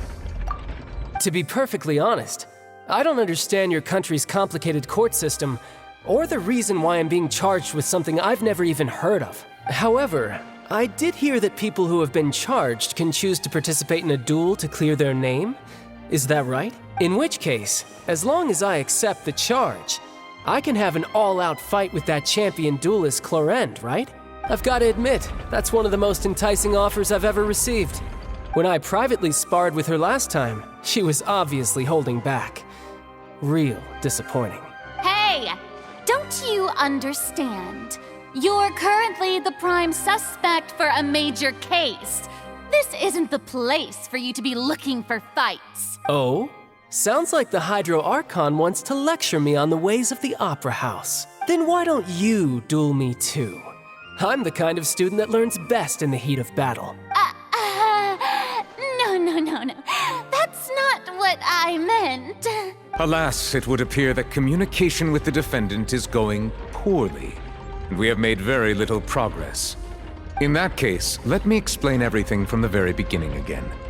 The goal of this trial is to determine the culprit behind the serial disappearances case. That case had nothing to do with him. You've got the wrong man. Huh? What's going on? Why is she interjecting again? I told you it couldn't be one of the Fatui harbingers. Miss Navia, this is the second time you've interrupted the court proceedings. I only tolerated your behavior last time because you were able to provide the court with a key eyewitness. But that was an exception rather than standard court protocol. I can very well charge you with contempt of court for your interjections. Oh, please. Did you ever think I had any respect for this place's pointless theatrics? We can put that discussion aside for now. I'm not here to argue with you. I'm here to charge the true culprit behind the serial disappearances case. And if my charges prove true, then Tartaglia here will be proven innocent by default, correct? Oh, a young lady has charged in and offered to clear my name. How fascinating. Well, I'd gotten half bored to death by all these rules and procedures anyway, so I'll take you up on that offer. So, Your Honor, is there nothing else for me to do now? You may take a seat for now in the audience, but that doesn't mean the suspicions against you have been lifted. Now then, Miss Navia, who is the person you would like to charge instead? That person is...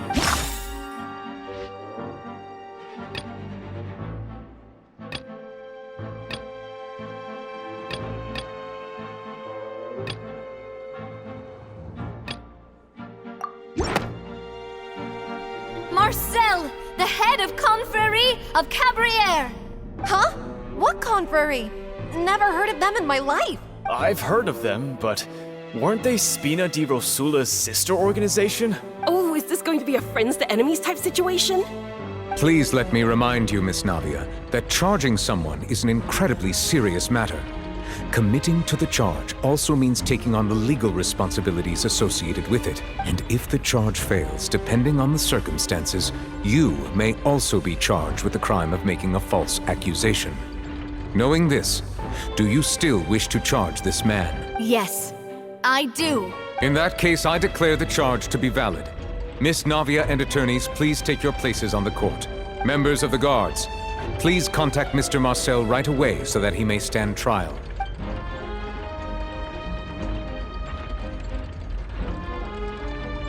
Mr. Marcel, you will not require an attorney. Is that correct? Apologies. It all just happened so quickly. I still haven't figured out what's going on. I think an attorney won't be necessary. This is probably just a misunderstanding between me and Navia. Very well. In that case, since both sides have now arrived, Miss Navia, please present your charges. I would like to take everyone back to 3 years ago, to the case of Callus the Unfaithful. Only through elucidating what really happened in that case can we connect all the dots for the serial disappearances case. Navia, do you really think that I was the one who killed your father? Come on, why would I do that? Callus was my benefactor, and remember, both you and I only ran to the scene when we heard the sound of a gun. If that's enough to make me a suspect, wouldn't that make everyone at that banquet a suspect as well? I think there's no point in getting into the specifics right now. The audience doesn't even have the big picture yet. Even I'm struggling to remember some details of that case. exactly correct, Your Honor. I must refresh everyone's memory about that case before I can explain my charge and reasoning. I see. In which case, I will recount the findings about that case as originally recorded by Maison Gardiennage.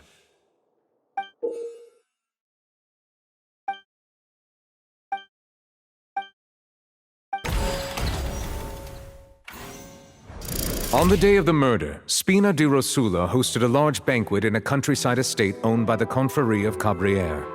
During the banquet, all attending guests heard 2 gunshots from the courtyard. When the guests arrived at the scene, they found the primary suspect, Callus, holding a gun, while his acquaintance, Jacques, lay dead from a gunshot wound. The guards' investigation did not recover any other firearms from the scene. As a result, they concluded that the suspect's first shot must have missed, while the second must have taken Jacques' life. The suspect did not dispute this conclusion, and also declined to defend himself in court. Instead, he chose to prove his innocence through a duel. Callus was defeated by champion duelist Clarande in the ensuing duel, and soon succumbed to the injuries. These are the known facts about the case. The one with the motive to kill was Jacques, not my father. And even so, Jacques still had no reason to pull the trigger. In truth, the third person shot Jacques first, and was shot in turn by my father when my father seized the gun from him. After that, the true culprit turned the third person into water, erasing all traces of him from the scene. Thank you for the summary, Your Honor. Of course, the guard's conclusion appeared quite sensible to us at the time. However, we should revisit the case now that we've gained new information about the abilities of water from the primordial sea.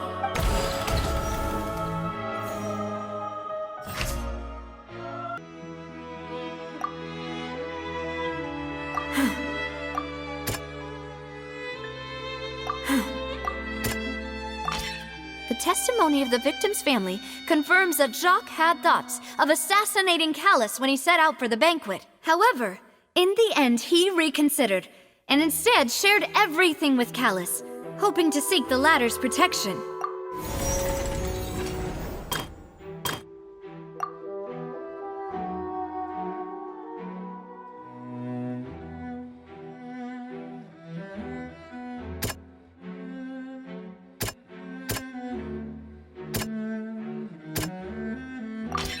This assassin first shot Jacques, then turned to shoot Callus, only for Callus to wrestle the gun from him and kill him instead.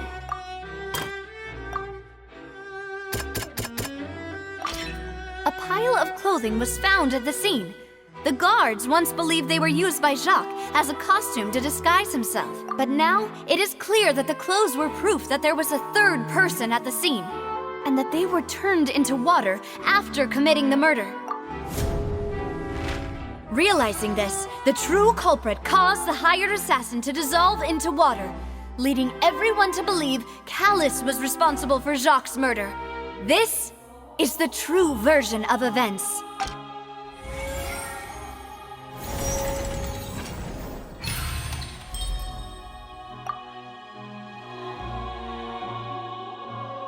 So that's what happened. Wait, you're telling me something as dangerous as water from the primordial sea has been used for all these years? What a great theory. It also explains Callus's and Jacques' respective motives. I guess they didn't shoot each other after all. Mr. Marcel, you are the one being charged with the crime. You should provide a rebuttal if you wish to prove your innocence. But I think I agree with everything Navia just said. In fact, there was nothing in her speech that directly implicated me. Then, may I ask some questions? In my opinion, we primarily need to determine two things. One, do you have the evidence to back up your claims? I'm afraid not. At least not at this very moment. Boo! If you don't have any evidence, you should just go home! I may not have the evidence with me, but I know where I could go to collect it. If we look up the deserted clothes against a record of people who went missing around the same time, we should be able to find a match. Considering the serial disappearances case, the guards probably kept careful records of all missing persons from around that time, regardless of age or gender. That makes sense to me. Monsieur Neuvillette, I would consider this to be a reasonable investigative direction. Why do I feel like Farina's acting a little differently today? Maybe she's scared of embarrassing herself again? Alternatively, she's become more diligent after charging an innocent citizen in the last trial. My second question has to do with the ensuing duel. If the truth is indeed as you described, then why didn't Mr. Callis explain himself in court? If he had testified that a person had been dissolved, he could have at least mounted a defense. I've thought about this too, and the answer is actually pretty simple. He felt there were things that were more important to him. The dissolving power of water from the primordial sea is an important secret for the true culprit of the serial disappearances case. My father could have exposed it for all to see, but he chose to take it to the grave. At that time, Spina di Rosula was in dire straits, and his reputation had already been shattered. He had no guarantee that going forward with the truth would allow the culprit to be brought to justice. What was certain, however, was that it would paint a gigantic target on my back. Moss once told me that Demoiselle had already been selected as the next target of the serial disappearances case. What? If the secret had gotten out, the culprit would have fought an all-out war with Espina right there and then. I wouldn't have been the only one in danger. All of us would have stood to lose our lives. Of course, the guards might eventually figure out the truth of the matter and determine that we were in the right. But what good would that do? How can a hollow verdict protect anyone? Had this opera house ever given my father any kind of confidence in its brand of justice, Spina di Rosula would have had no reason to exist. But by staying silent, we retained the ability to deter our opponents and continue the stalemate. I was able to become Spina di Rosula's president, which made me harder to target, as well as giving me more time to grow and learn. And once I have figured out the truth and stepped up to the challenge, I will do what this opera house cannot, and restore my father's truth and honor back to him. So, you mean to say, your father intended to die in the duelist's ring? That's right. Do you have any proof? Of course. All you need is to ask his opponent, Clarand. I don't need your apology, your guilt, or your support from the shadows. You don't have to do anything for my sake. But since he entrusted his will to you, Clarand, you should tell us the truth about his sacrifice. So, during the duel, did you believe that Callis was intending to die? Yes, I did. As a champion duelist, I've fought many battles and taken a countless number of dishonored lives. In my line of work, I've seen all kinds of people give their all for the faintest hope to continue living. Some were determined, others passionate, and some even manic and twisted. Just one look and I can tell if a duelist is hoping to live or if they're looking to die. I hereby swear on my name and honor as a champion duelist that Mr. Callis never intended to leave the ring alive. Since that's your testimony, I have no more questions. It appears there really are good grounds to reopen this case. I concur. However, Miss Navia, you still have not explained the link between your father's case and the serial disappearances case. Right? What she said was fascinating, but kind of beside the point. Wait, weren't they just talking about the serial disappearances case? Of course, Your Honor. The two cases are connected via a matter of timing. In my father's case, the culprit intended to kill both Jacques and Callis. As a result, they planned to act after hearing 2 gunshots. And at the end of Linny's trial, the culprit also only dissolved the victim in front of everyone because they realized they were at risk of being identified. The culprit could only time their actions so precisely if they were already at the scene. Coincidentally, Marcel attended both the banquet and the trial. So that's why you suspected me. Even after hearing your reasoning, I still can't help but find it a little preposterous. I'm used to it, though. You've always been an impulsive and sentimental child, Navia. It's one of your most endearing traits. No need to appeal to pathos. I won't try to refute your points one by one, but even if everything you just said was true, can you prove that I was the only person present at both events? On top of that, Does a person have to be physically present to control the timing? Can't someone remotely monitor the place? Don't know what she can say to that. I know that even with that, you might still think you can reduce the list of suspects with some further investigations, until I'm the only one left on the list. Alas, who won't feel at least a little hurt by an accusation of murder from a girl you see as your own daughter? But if I were to dismiss this completely, you'd also think I'm not being considerate of your feelings. Ah well, let Uncle Marcel teach you another lesson.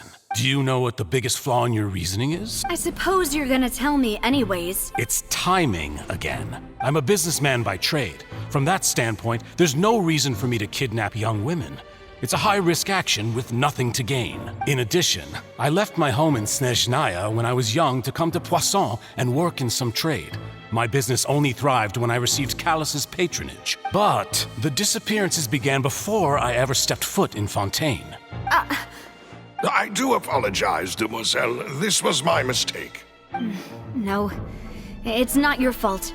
I'm sure he had come prepared. Is there anything else you'd like to say? Would you like to check the date of my first business license against the first known case of the serial disappearances? You can also take a look at my border entry records, or ask my friends and family when I left Snezhnaya for the first time. Could those records and testimonies do something to appease the unspeakable anguish in your heart? Seems like she got the wrong guy. At this rate, Navia will be convicted for falsely accusing him. I think you've done a superb job of dissecting your father's feelings as he neared the end of his life. But aren't you going against all of his wishes and expectations right now? He wished for you to become more rational, collected, and conscientious, instead of dwelling only on your own feelings. Once you've learned to be more considerate of others' feelings, and to stop rushing headlong into things, you'd have met most of his expectations. This isn't just about me. And it never has been. The biggest difference between me and the rest of the victims is that I still have the ability to search for the truth. While that same agency has long been taken from them, the people whose families were destroyed by synth abuse, the people who lost their loved ones to the serial disappearances, and the people who suffered tragic ends due to their sense of justice, many people's images are flashing before my eyes. I'm sure some are coming to those of you in the audience as well. And whose image do you see, Marcel? Is it a man named Vacher? Oh, so you do know that name. I'm merely surprised you'd suddenly say the name of someone I've never even heard of. I was waiting for you to say that.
We need to go up, but Paimon doesn't see a way. Let's take a look around. Maybe we'll find a hidden mechanism that'll show us the way up.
water level is rising.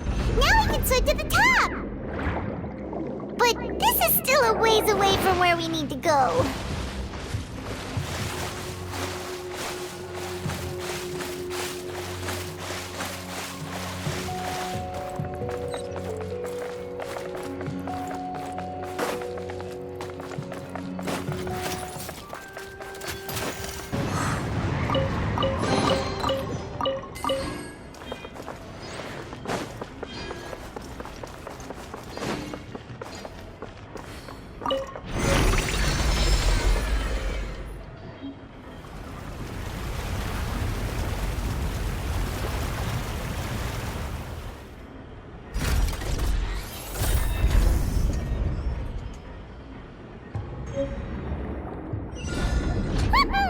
Now the path is clear. Let's go!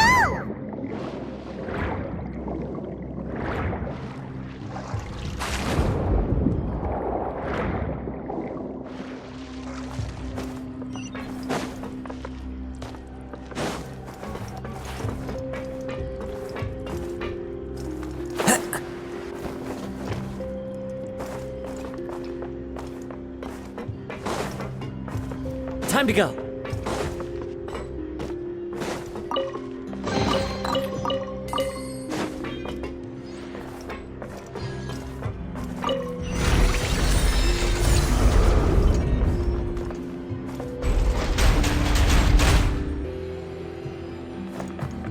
One with nature.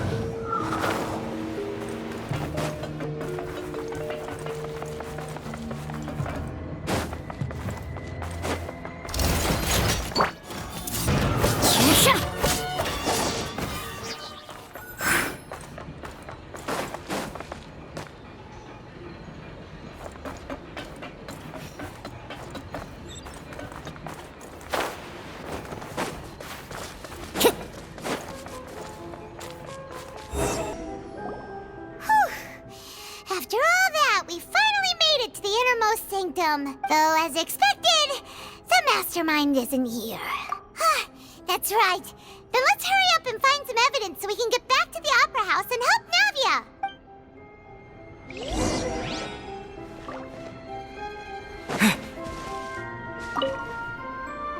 What's all this? It's a bunch of really cute things. Pink accessories, a hair tie, a necklace, even a makeup box.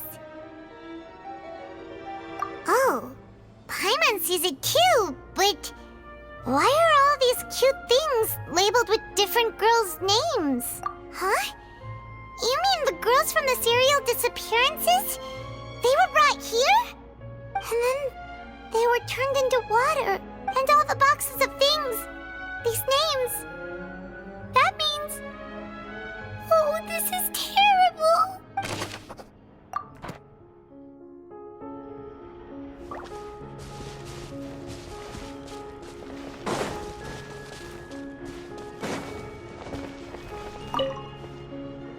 Let's see what's written here. Nothing escapes Detective Paimon's eyes. Callus. Navia's father. Oh, this seems to be an investigation report on him. Yep, it's about finding someone to assassinate Jacques and Callus because of a lack of confidence that Jacques himself would go through with it. This should prove the existence of the third person, right? We still have not determined the exact content of the key information Callus has passed on to certain members of his organization. The old dog's a real menace to deal with.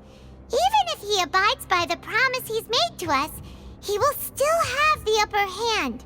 He can act whenever he wants to make our lives miserable. The only option left is to remove him from the picture entirely. I concur. Let's send someone to kill him. He won't declare war as long as we don't touch Navia. Oh, seems like we've got a bunch of correspondence between the higher-ups. They're all just so evil.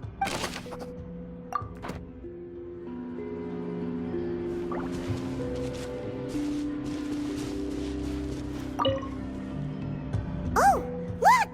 There's here, and it's full of water. That means this is where they make all the synth. And that special water is the main ingredient. If you dilute it with normal water, you'll get synth. But the pure stuff can dissolve a human. Paimon will take notes on this incriminating evidence.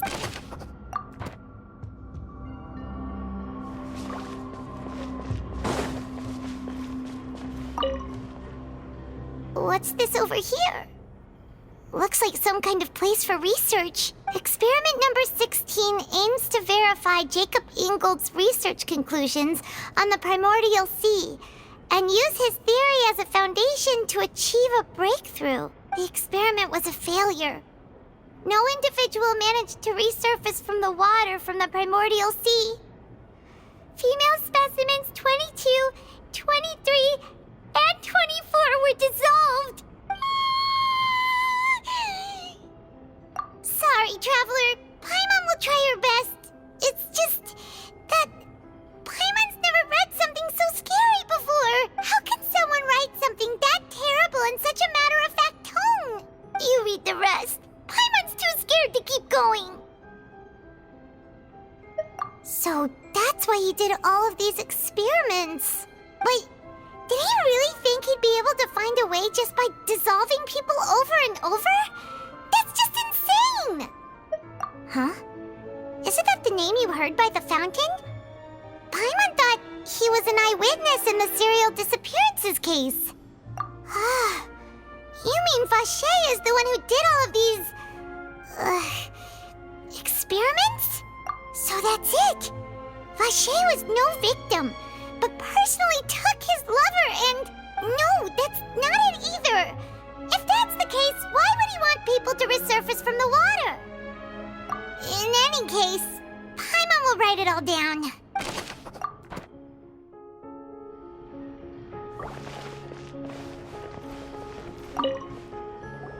Whoa! There's so much synth here! And so many bottles of ingredients that probably just contain the waters of the primordial sea. Mixing in progress. Ready to drink? Stock sample?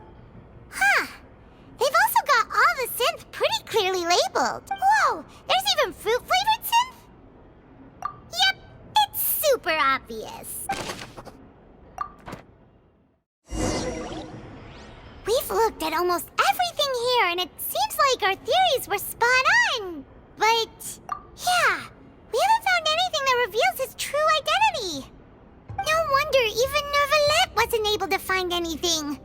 Whoever it is probably destroyed everything to do with that name a long time ago. That way, even if we bring all this back to the opera, we won't be able to identify the true culprit. Sure thing. Paimon won't admit defeat to this guy either.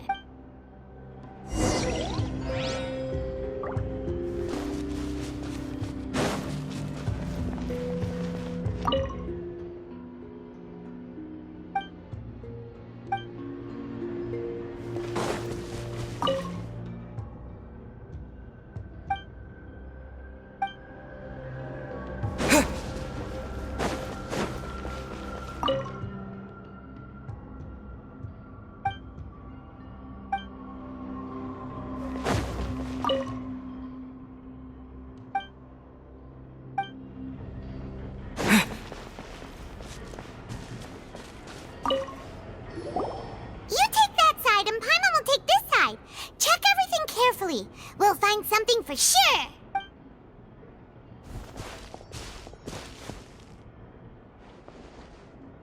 Nothing at all. And Paimon can't even find snacks either. Whoa, really? Let Paimon see. Vinier. Isn't that Vache's lover's name? Then... you found her diary!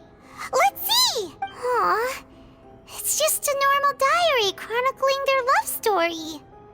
She was so sweet, too. Oh, Paimon feels even worse for her now. So many! A whole page's worth! But they're all crossed out. Was she unhappy with all of them? The final name she decided on was Marcel. Wait, but Marcel's pretty old. Has this case been going on for so long that he's Vacher and Venier's grown son? Hey! Paimon still hasn't figured it out yet.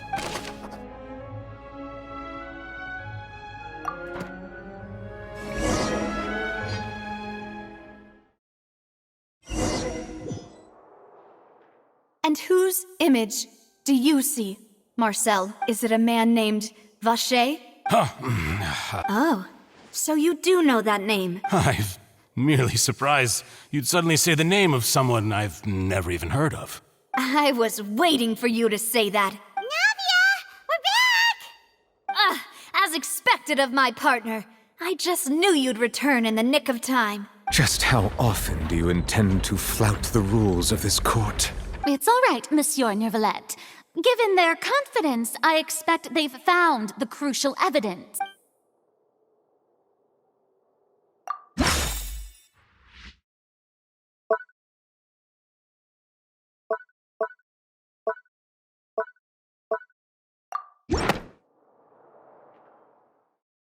But the truth of it, Marcel, is that you've always been Vacher.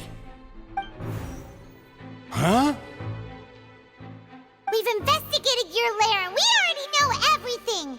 After your lover, Venier, was dissolved, you kept abducting young women to experiment on the hopes of bringing her back to you! You even created Marcel as a new identity and destroyed all records of your past as Vacher! So that's it. Even the villains in opera performances rarely go that far. And with that, Marcel's motive has now been established. This information regarding your past also dismantles your prior timing defense. Well, Marcel, do you know where you went wrong? You fixated your gaze on the lover that passed away, instead of paying attention to the living people around you. So, you never noticed how we changed, or how we grew as individuals. You also never understood Boss's real expectations for his daughter. Or our determination to see things through. Your determination. Mr. Marcel, please speak up now if you would like to defend yourself. Otherwise, the trial will move on to the next stage. Do you really think I wanted to do any of this? Pay attention to you? What for? Have you ever paid attention to me? Ever empathized with my pain? Ever known how it feels to watch the love of your life dissolve right in front of your eyes? No one helped me. No one even believed me. All those decades ago, even the officers from the Maison Gardiennage were laughing at me. They said there's no way a human being can turn into water. So I must have gone mad from grief. Vinier's death was brushed away by all of you as if it didn't matter at all.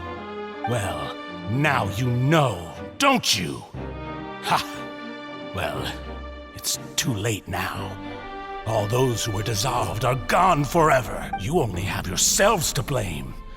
You set up this ornate opera house in pursuit of your so-called justice, your beloved drama, while turning a blind eye to the suffering of the people. Venier is dead. We promised each other that we would always be together. Wherever she goes, I will follow. But I'm not from this blasted place, so I can't be dissolved, no matter what I do. Hey, is that water from the primordial sea that he's drinking? I can't dissolve! Can't dissolve! Can't dissolve! Do you all see? I can't go! I can't follow! So if I can't go where she is, what choice do I have but to try to bring her back? I did all of that, and in the end, that accursed Callus still got the better of me. I spent my entire life living on pins and needles, only to get stabbed by his idiot daughter at the very end. The suspect is exhibiting signs of mental distress. Guards, please restrain him. Don't touch me! Don't anybody come near me! I still need to save Venier. A promise. We made a promise. Venier. Please, Vignere, don't think badly of me. All I want to do is fulfill our promise. At this point, the verdict of this trial is clear.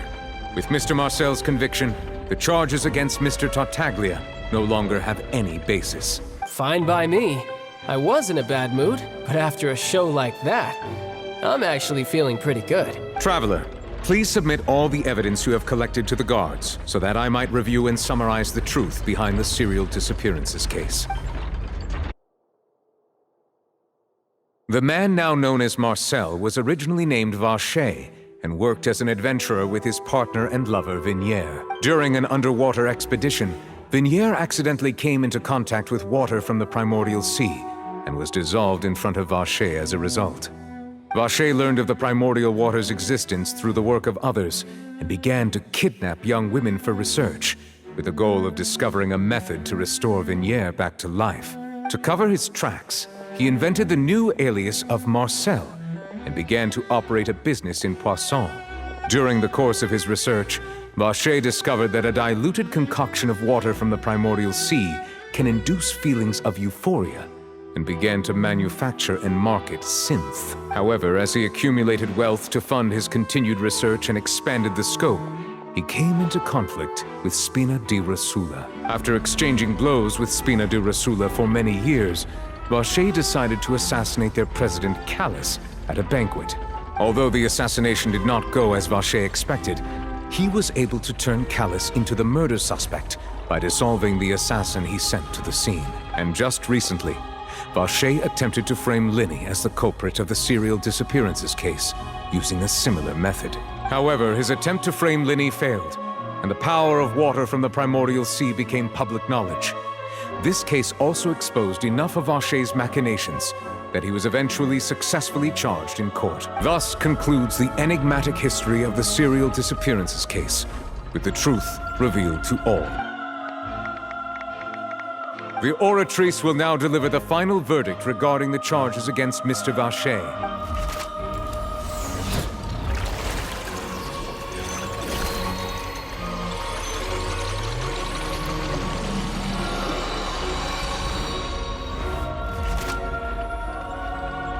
According to the judgment of the Oratrice Mécanique d'Analyse Cardinale, Mr. Vacher is guilty.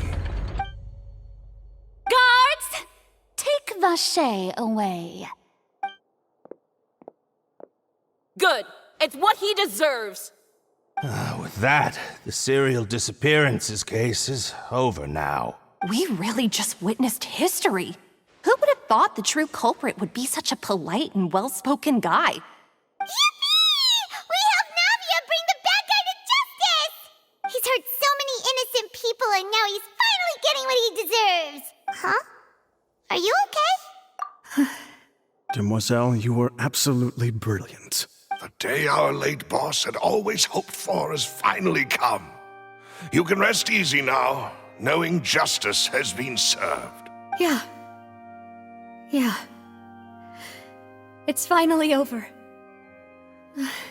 It's all thanks to you guys. And my partner. See, Papa? Spina di Rosula's still doing well with me at the helm. Well now, hasn't this been a most delicious piece of drama? The villain has been caught, justice has been served, past wrongs have been righted, and it's a big ol' happy ending. Since it's been such a great show, I'll just let the false accusations against me slide. Either way, I've still got some business to attend to. So, if you'll excuse me... Please wait just one moment, Mr. Tartaglia. What now? None of this has anything to do with me. According to court protocol, since this trial was initiated due to a charge against you, a verdict must also be made regarding the initial charge before the trial can conclude. Oh, come on. Is this really necessary? Haven't you already caught the real criminal? Isn't it time for side characters like me to exit stage left? Please respect the laws of Fontaine. This has always been the rule. All right, but this sure is a lot of hassle. All I need to do is stand over there, right? Let's just get this over with. Through evidence presented in the public trial that was just held, It has been established that Mr. Tartaglia has no direct connection to the serial disappearances case. The guilty party has been identified, and thus it is logical to suppose Mr. Tartaglia is innocent of the charges. We now turn to the Oratrice Mécanique d'Analyse Cardinale to render the final verdict on the charges. According to the judgment of the Oratrice Mécanique d'Analyse Cardinale, Mr. Tartaglia is guilty. What? Hey! That's not funny! Didn't you just say I'm supposed to be innocent? What's with this verdict? Is your justice machine malfunctioning? Huh? This has never happened before. The Oratrice actually returned a different verdict from the Chief Justice. I mean, have you ever heard of an innocent Fatui Harbinger?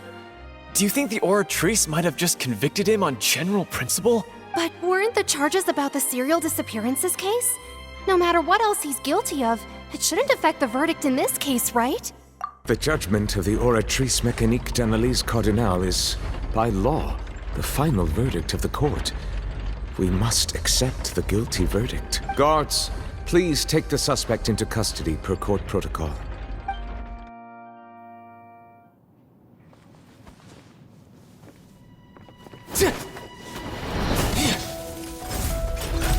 So this is how justice is done in Fontaine. What a joke. You've got your rules. Well, I've got mine too!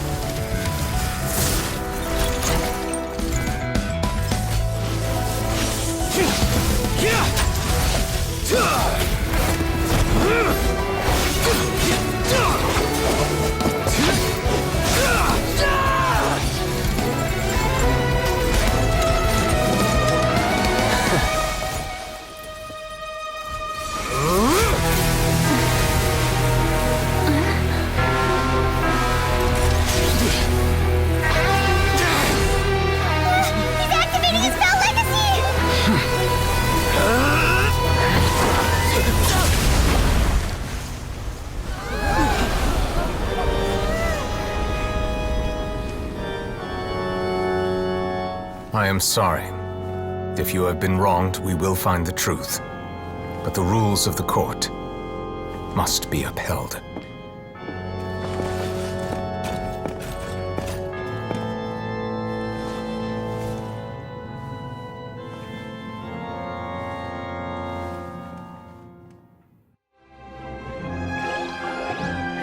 Hey, Monsieur Nouvelette, what's going on? Shouldn't they have been cleared already? Apologies. This is also the first time I've encountered such a situation. However, according to the rules established at the conception of Fontaine's court system, the Oratrice's judgment is the final verdict of the court. All I do is follow court procedure. As for why the Oratrice arrived at the conclusion it did, you should probably ask someone more knowledgeable than me. Why are you looking at me? I had nothing to do with it! I don't know what happened there either! Hey, stop staring at me! What does Lady Verena mean by that? She says she has no idea either, but that's impossible.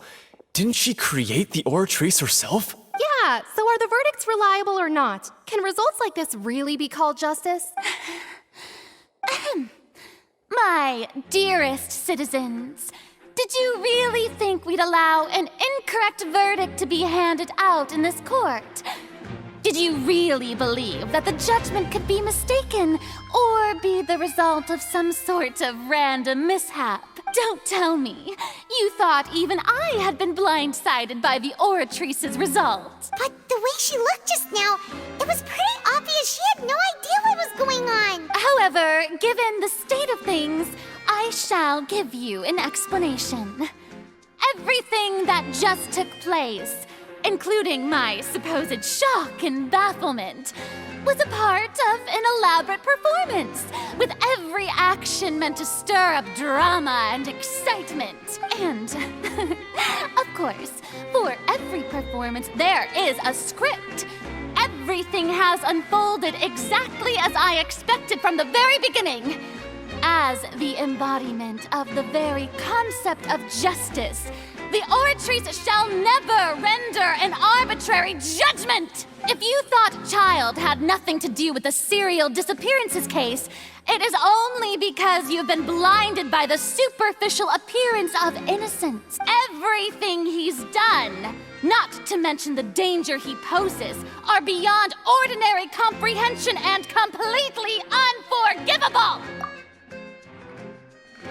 All shall be revealed in time. You will come to understand my noble intentions, as well as the absolute correctness of the Oratrice's verdict. Now, having said that, although I hate to leave things hanging in suspense, it is now time for this performance to end. As the lead actress, I shall be the first to take my leave. Toodaloo! So she chose to make her escape after all, did she? So you're saying we shouldn't put much stock into what she just said? She probably just put on that performance to save face. As for the truth, it's unlikely that she actually has any idea. However, please be assured that I will continue to investigate this case in a personal capacity. Just as I promised, if the judgment has been incorrect, we will do our utmost to clear his name. All right. Even though we feel pretty badly for him, we'll take your word for it for now. After all, he's done plenty of bad stuff, so he should have known he'd go to prison someday, right?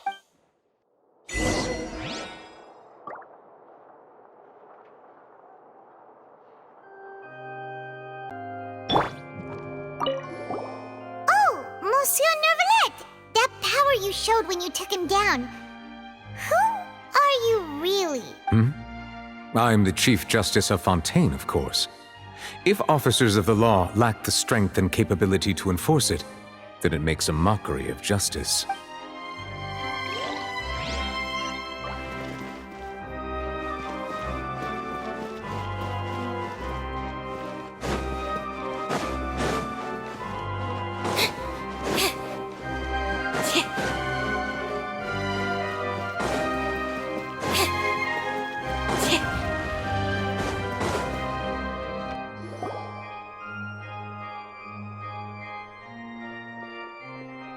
Hey, what are you doing? Quick, stop him! Traveler! Hey! Traveler! Marcel! What are you doing over here? Stop resisting arrest! Cease, or we'll add another charge to the list! No, wait! I just want to ask the Traveler something. I'm not looking to run away. Please, just let me ask this one small thing. Go on. Thank you. I was being led away when I finally realized something. Where did you first hear the name Vacher? I erased all records of that name. So, unless... Are you still trying to prove your innocence? Give it up. You've already been convicted. Really? You did? You're sure? You met her? But how could that be? How did you manage to do it? The Fountain of Lucine? Then she's been so close to me all along. And I just never... Please give me a chance to talk to her again. Just let the Traveler take me to the fountain to see her one last time. This is the last request I'll ever make in my life. You can do whatever you want to me afterwards. I don't care. What? Give an inch and you want to take a mile? Do you think serial killers get to make requests like that? Paimon agrees. Why should we give him what he wants when he's only done a ton of super terrible things? This request, is it worth as much to you as your life? Of course!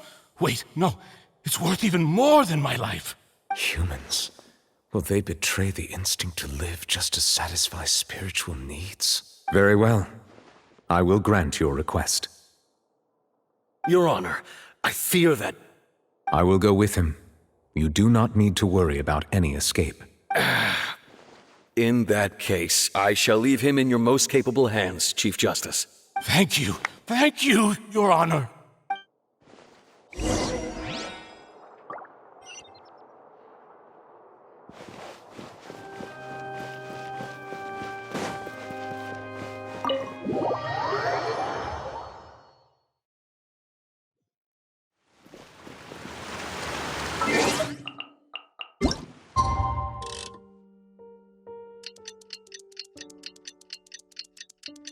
Is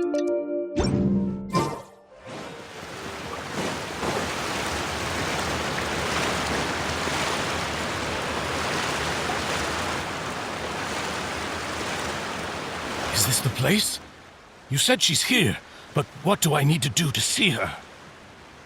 Yeah, and even Paimon could hear her after drinking that thing. Didn't you just drink a lot of it on the stage as well? Oh, in that case... Vache! Ah! Yes, that's it! So you heard it too! Vinier, it's me! It's me, Vache! Vache? Vache! I'm here! I'm here! Where are you, Vinier? I'm coming for you. I'm finally here for you. Hey, wait! Be careful! Hey, wait! Vinier, is that you? It's me, Vache! Vinier! Vache? Why did you come? Didn't I say? You don't need to look for me. You look a lot older than I remember. How long has it been? It's been more than 20 years. I've suffered for over 20 years since the day you left. All this time, only the thought of bringing you back has kept me alive. Nothing else mattered to me. I must be dreaming. Who would have thought I'd get the chance to tell you all of my feelings like this? Vinier, you are my everything. I really don't know how I could live without you. But Vache, if you ask me, this world would be better off without you. What are you saying? If not for you, I would have finished my law degree and probably become a top-tier attorney one day. If not for you, I would have continued to pursue my love of the arts, and my works would have been displayed in the Palais Mermonia itself. If not for you, I would at least have been able to take care of my mother. And she would not have grown old and died alone, with nothing but the tears on her cheeks. It's all because of your selfishness, Vache. It's all because of you. You... Wait, you are not Vinier. Who are you? You're right. I am not Vinier.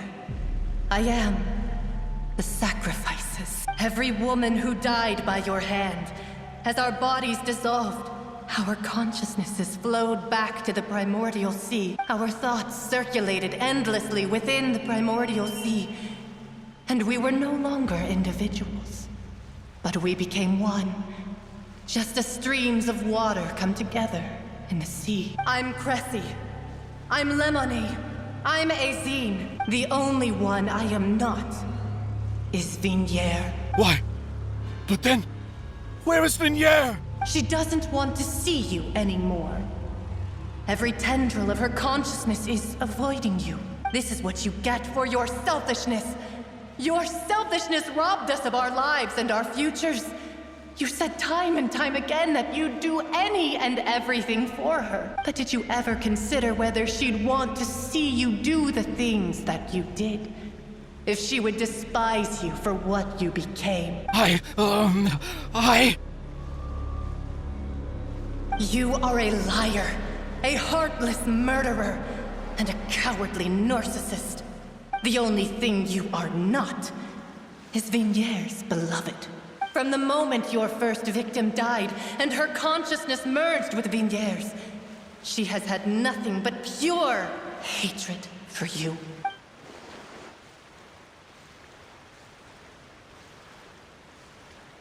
No! Vinier! She can't hate me.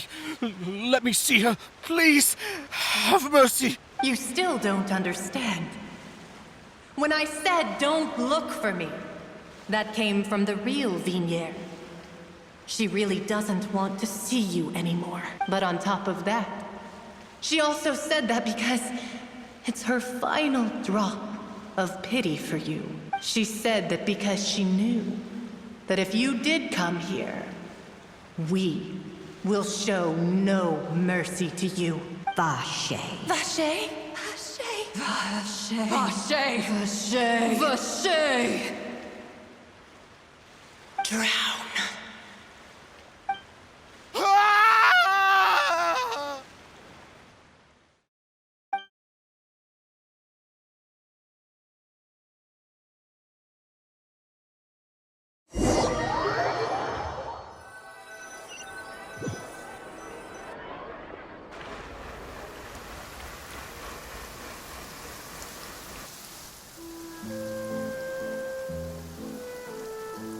Finally, we have some time to do shopping.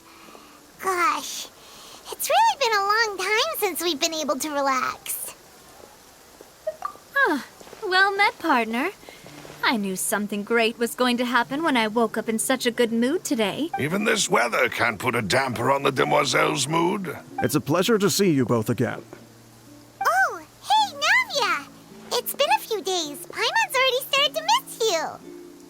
Oh, now that I believe. I'm easy to work with and always bring home the bacon. Who wouldn't treasure having a partner like me? Sounds like you're really enjoying life these days, Navia. What have you been busy with since the trial? It's just been one thing after the other. I've been making non-stop trips between Poisson and the courts in Sen. Everyone from Spina di Rosula organized a memorial for my father. We never held a memorial when he first died, since everyone knew that even if we held one back then, no one was going to come. This time, though, everyone in Poisson, and even many people from the court, all attended. So his name's definitely been cleared now. That's what we like to hear. It's been the dearest wish of Demoiselle all along. That blasted stubborn fool. I was right to put my faith in him. I'm so glad I didn't give up on the case all those years ago. Oh, by the way, I ran into Charlotte just after I left the memorial service. Well, maybe it'd be more accurate to say I knew she would be there, and there was no way she'd just let me go. Huh? So you know Charlotte too? The Charlotte? Journalist from the Steambird? Yeah, way back when I first became the president of the Spina di Rosula, she was all over me. Wouldn't take no for an answer. I believe the story was called The True Heart of Darkness, Secret Tales of the Yellow Rose. To be fair, though, it was a really flattering feature. So, we've been on pretty good terms ever since. She was trying to lean on our friendship to get me to do an exclusive piece on the serial disappearances case. Oh yeah, she told us about that. She's always been super interested in that case, so now her wish has finally come true too. Anyway, I told her to make sure that when she writes about you guys entering the opera house with the critical evidence, that you both sound really cool. Now that's another thing to look forward to. We trust Charlotte's skills with a pen for sure. Oh, and in other news, I also took Clarande out for a meal. Oh, are you two on better terms now? While you were investigating Vaché's headquarters, Clarande gave testimony on my father's behalf. It was thanks to her that we were able to turn the tide. I wanted to thank her. I mean, there's also no point in being awkward all the time. So we took the chance to reconcile with each other. Oh, that's great. Paimon also thought Clarande wasn't actually a bad person. It's always good to have more friends.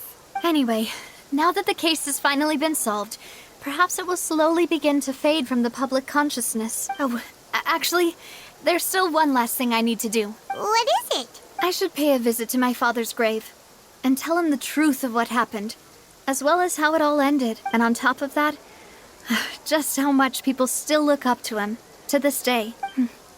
That includes me, too. Miss Navia. Indeed. We want to go too. We also think Callus is a really admirable person. Sure thing. I'd like you two to share the moment with me. After all, without you, there might not have been such a positive ending. And in that case, everyone, let's be off. Considering the recent weather, we'll be lucky if we can reach Poisson before dark. Yeah, you're right. It's been raining non-stop for a few days now.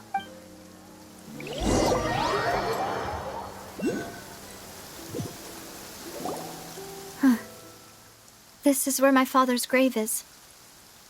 To be perfectly honest, even I haven't been back here for a long time. Huh? There's someone there already. Wait, that figure. It can't be... isn't that Nervalette? Why would the Chief Justice be here? Huh? Navia? My apologies. I should have asked before coming to pay my respects. Don't say that. Sorry about that.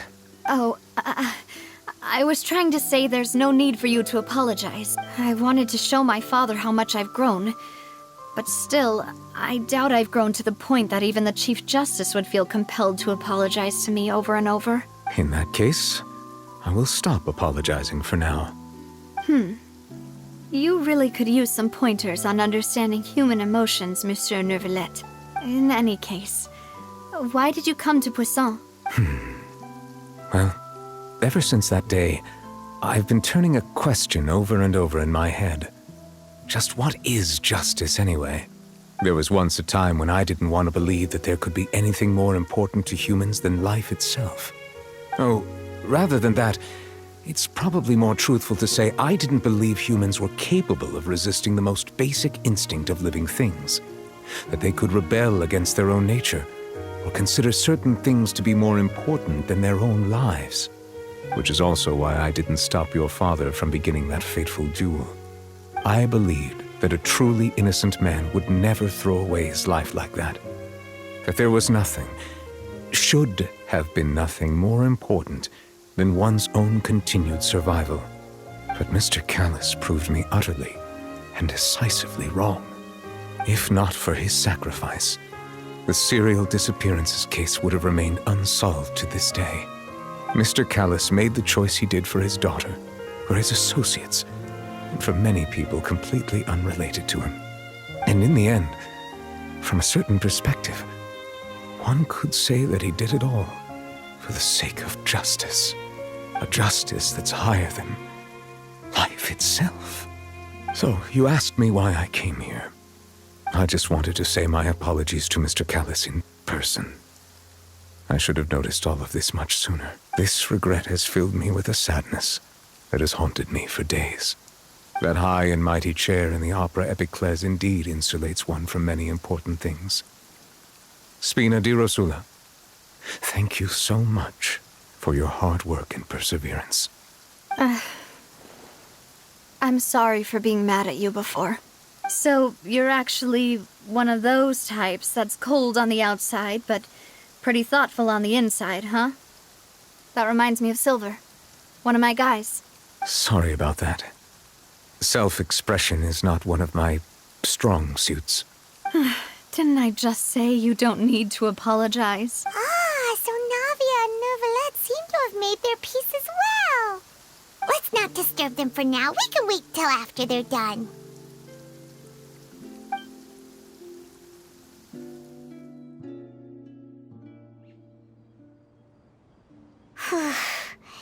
Paimon's never paid respects at someone's grave before. Did Paimon do anything rude there? Huh? Oh, Paimon didn't know that was a thing. But Paimon doesn't know what she would do if she can't fly. Oh no. Paimon hopes Miss Navia won't be too mad. Anyway, Nervalette is still standing around there. It's not often that we can catch him alone like this, so why don't we go talk to him for a bit? If we can't talk to Lady Farina, we can at least talk to him, right?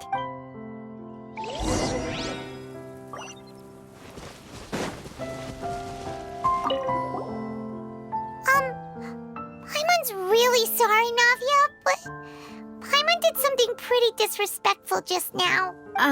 What are you saying, Paimon? I don't think I get it. Well, aren't you not supposed to fly around someone's grave? Huh?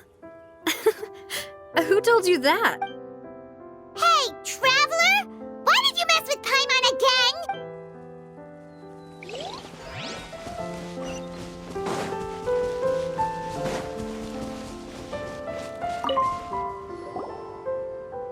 Oh, it's you two. Did Miss Navia invite you to come pay your respects to her father? We ran into Navia on the streets today, so we just followed her here. I see. Then is there something that I can help you with? Well, it's pretty hard to run into come to you like this since you're usually super busy. So we figured we could try to ask you a few questions, if that's okay. Please feel free. Though outsiders, you helped us solve one of the greatest mysteries in Fontaine, and it would be my pleasure to return the favor. So, at court, the bad guys referred to that special water as water from the primordial sea, but what is it really? Truthfully, that name is already quite accurate. I can only surmise that Vacher and his ilk only learned of its nature and existence after extensive research. There used to be a special sea on the surface of this planet. The nature of its seawater was rather different from that of the sea we know today. Most of Tevat's life forms were first born in that special sea. You could say it nurtured much of the life on this planet. Huh. So it really was where everything began. It makes sense to call it primordial then. But today, the primordial sea no longer exists on the planet's surface. What Vacher discovered must have been some kind of special case, or a remnant from a truly ancient age. Huh. So that's how it is. Oh, you really know everything, Monsieur Neuvillette. But if that's the case, then why would people, at least people from Fontaine, dissolve in that kind of water? Indeed. Why would the primordial sea, which was known to engender and nurture life, suddenly reverse itself and devour life instead? To be frank, that also doesn't match my understanding of this world and its laws. There must still be some unknown secrets around the people of this land. Is there anything else you'd like to ask me about?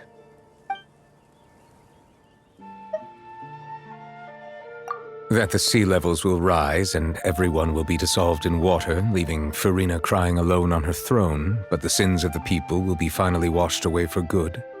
Does that appropriately summarize the version you've heard? That's right! It was Linny that told us back then.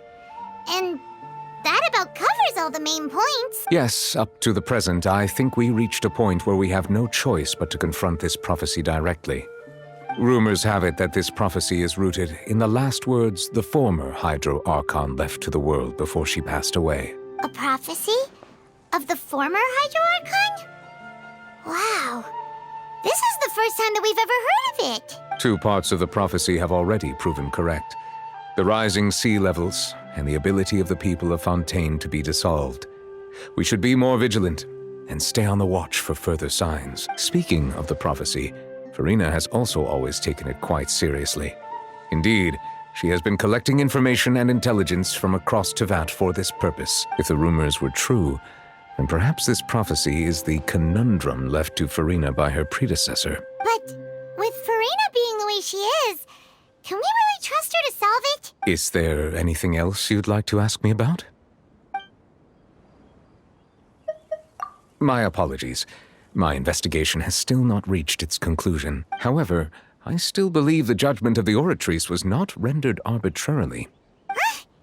But you also said you thought he was innocent. For many years, I have been quite aware that the Oratrice does not simply mechanically repeat the verdict that I give on each case. As a divinely created mechanism, the people's unified faith in the concept of justice is integrated into it. Not only can it produce the incredible power of indemnitium, but it likely also possesses other traits, such as self-awareness. Which is all to say, I have been prepared for a situation like this for a long time. Huh. So when Linny told us that he heard a human voice from the room where the Oratrice's core is stored... I was not aware such a thing had occurred. Perhaps that could serve to prove my conjecture. I will add that to the list of items to investigate. In any case, I am inclined to believe that the Oratrice does have a methodology all its own. We just do not have enough information. Based on Farina's reaction, I doubt even she had any idea what was going on. She managed to bluff her way through it, though, with her time-tested twin tricks of bravado and drama. While we do intend to get to the bottom of this, for now, we regret to say that the Fatui Harbinger will just have to bide his time in the fortress of Meripede. If we did incorrectly convict him of crimes he did not commit, we will most certainly compensate him to the fullest extent allowed by the law. If you ask Paimon, the only compensation he'll want is a no-holds-barred fight with you. Is there anything else you'd like to ask me about?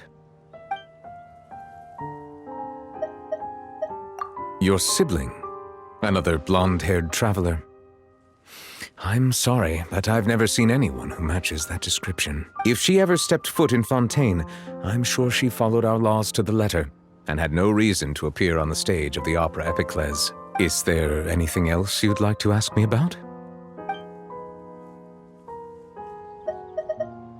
Very well. It was my honor to provide you with what answers I could. I very much enjoyed conversing with you.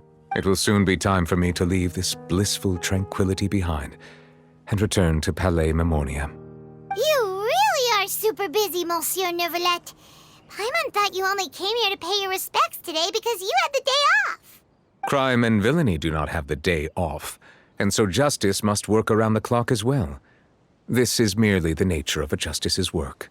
All right. You've got a point. Huh? Paimon just noticed that the rain has stopped.